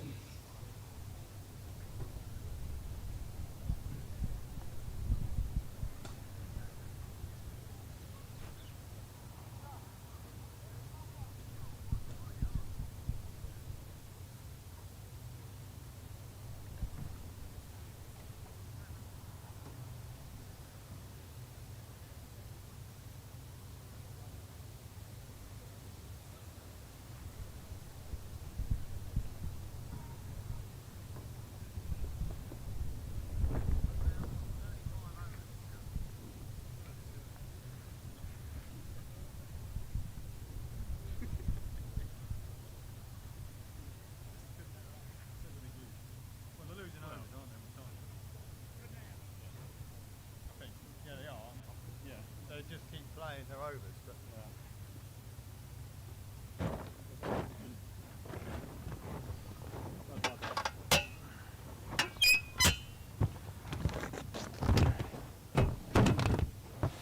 what's this microphone doing?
I've only got 20 stripes left.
There's a beer waiting for you.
Returning to the middle, umpires Hassan Ahmad and Murtagh.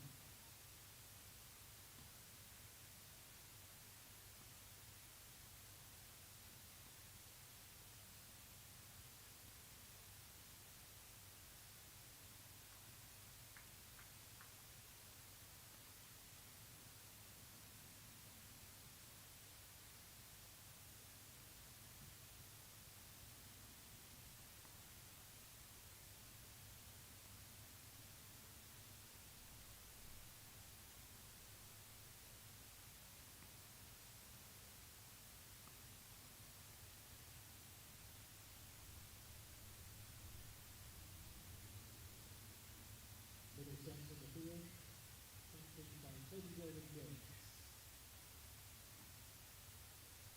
And kicking wickets, John Davey.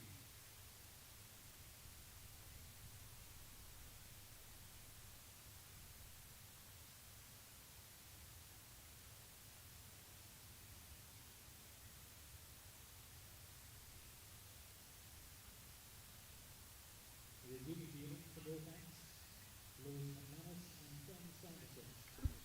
Well, a very good evening, everybody, and welcome back to Merchant Taylor School in Northwood, where we're going to resume for 8 overs. Well, indeed, 9.4 overs, according to the bottom of the screen. So I guess we're finishing the over in an extra one. I thought it was only 8 thereafter, but 9.4 overs to be bowled on day one. 149 for 7, Northamptonshire. I'm not sure they'll be overly enthused that they're back, but Middlesex will be delighted. They've got a chance to try and wrap this up tonight, or at least come close to it. A wicket or so more. 42.2 overs bowled in this innings so far. 149 for 7. It's going to be Ethan Bamber to get us underway here on the live enhanced stream. This final passenger play on day one, in association with Daffabet.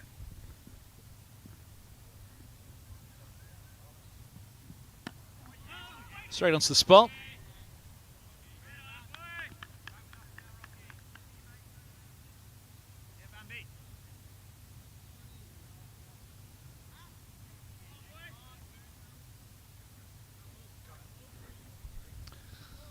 One for 36, Bamber in his 10th over.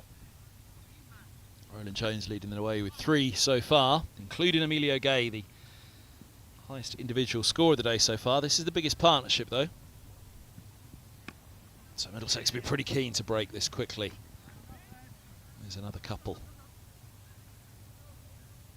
And the 150 up for Northamptonshire, 151 for 7. Partnership now worth 38.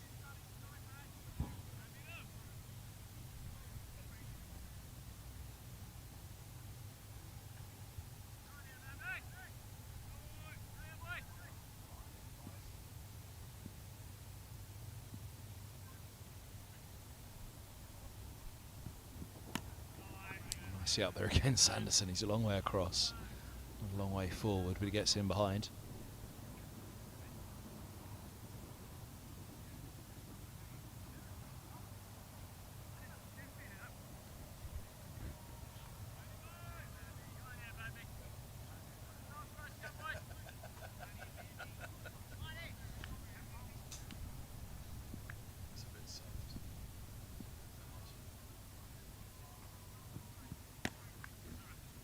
Bump ball. End of the over. An elongated Ethan Bamber, 10th over, 1:38. He has 151 for 7 then, Northamptonshire.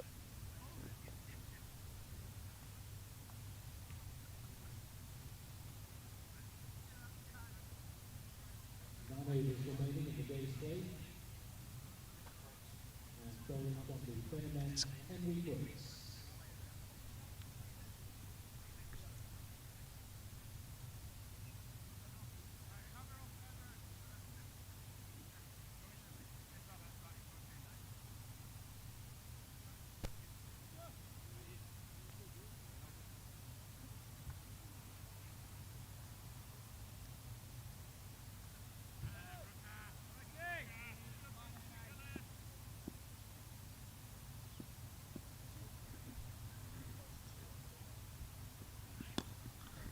Clipped away.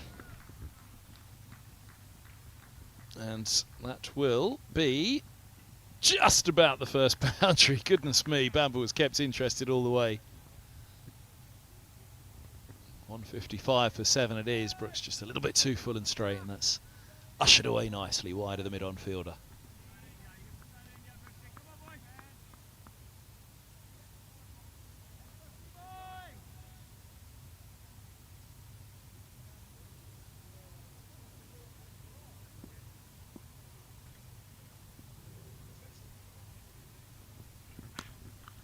Nice follow-up. A throw to the non-striker's end.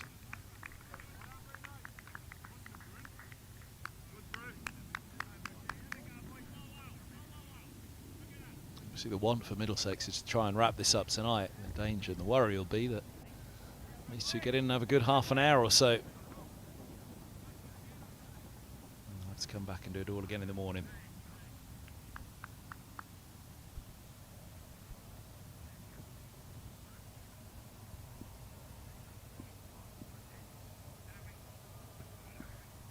Oh, sharp bumper. Less than impressed with the 5 runs he conceded off the first 2 balls, obviously. Brooks bounding back at him.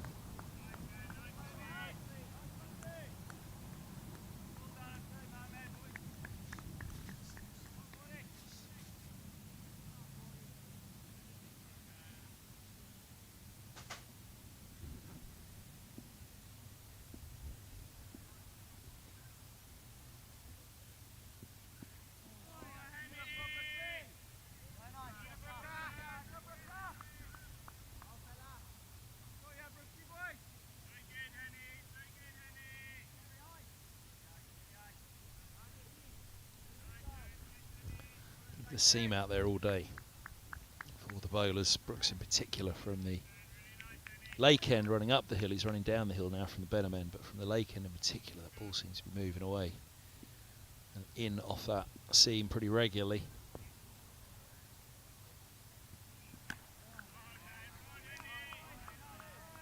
I'm sure Sanderson and McManus would like to think now that it's eased a little.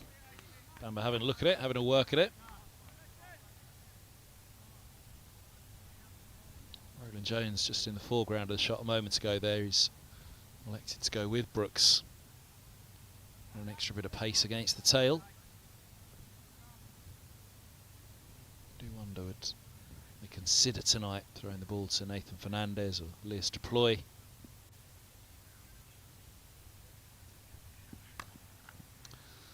That was clubbed away through the covers. Point giving chase is Nathan Fernandez, but it's going to race past him. Ruthie Short out to collect the ball there. Very kind of him, but look at that. Up and over the covers. Really given the treatment.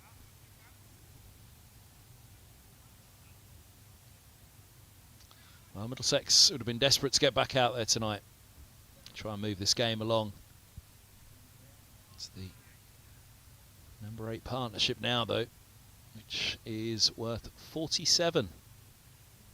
It's just ushered things along quickly. 9 off that latest Brooks over. Back to Bamber.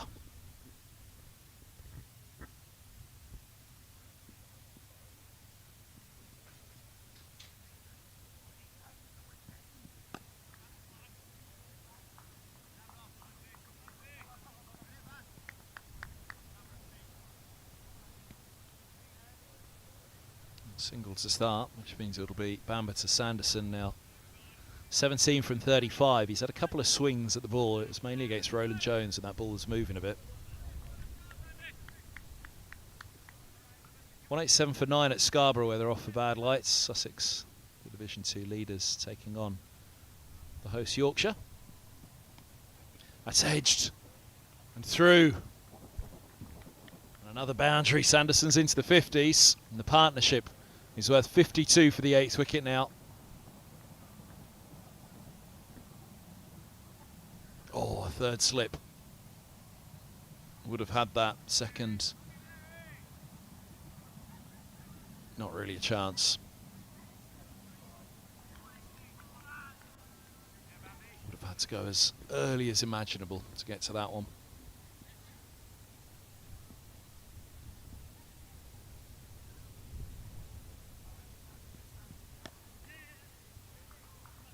And that's another nice shot. It's becoming a little bit of a problem for Middlesex tonight. 7 off the first 3 balls of the over. He wouldn't have gone out there thinking about crashing through this and finishing it off in no time without a little bit of hard work, but right now it's proving hard to keep the runs down. It's gloomed over a little bit, see that darkness in the trees behind Bamber.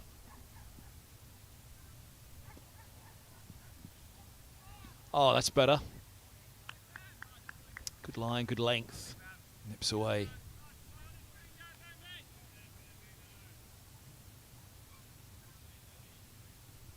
That's roughly where I want to leave it. Batter's come to nudge gloves. You get the feeling at the moment as though the umpires could come together. It's really got quite gloomy quite quickly. And here they come.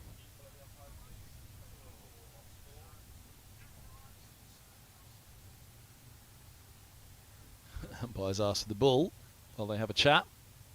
This could be it for bad light for the day. The light meter comes out.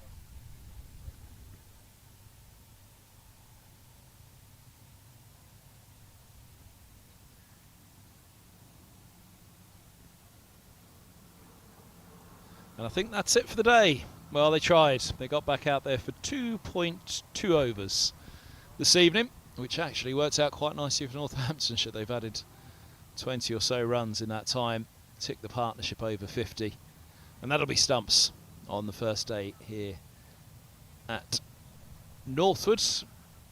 Won't be official, of course, but it's going to be pretty unlikely that the players will return in the next 7.2 overs to finish off anything more today. I think the umpires are giving it every chance to try and get back out.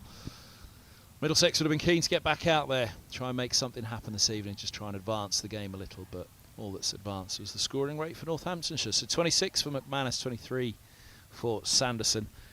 We shall say goodbye here at Northwood, Merchant Taylors School.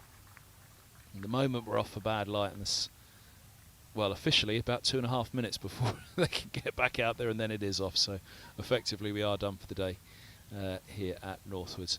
So 167 for 7 it is. You've been watching the live enhanced stream from Middlesex. Of course, if they do get back out there rather quickly, we'll be back with the live stream in association with Daffabet. If not, we'll say goodnight to you and see you again first thing tomorrow.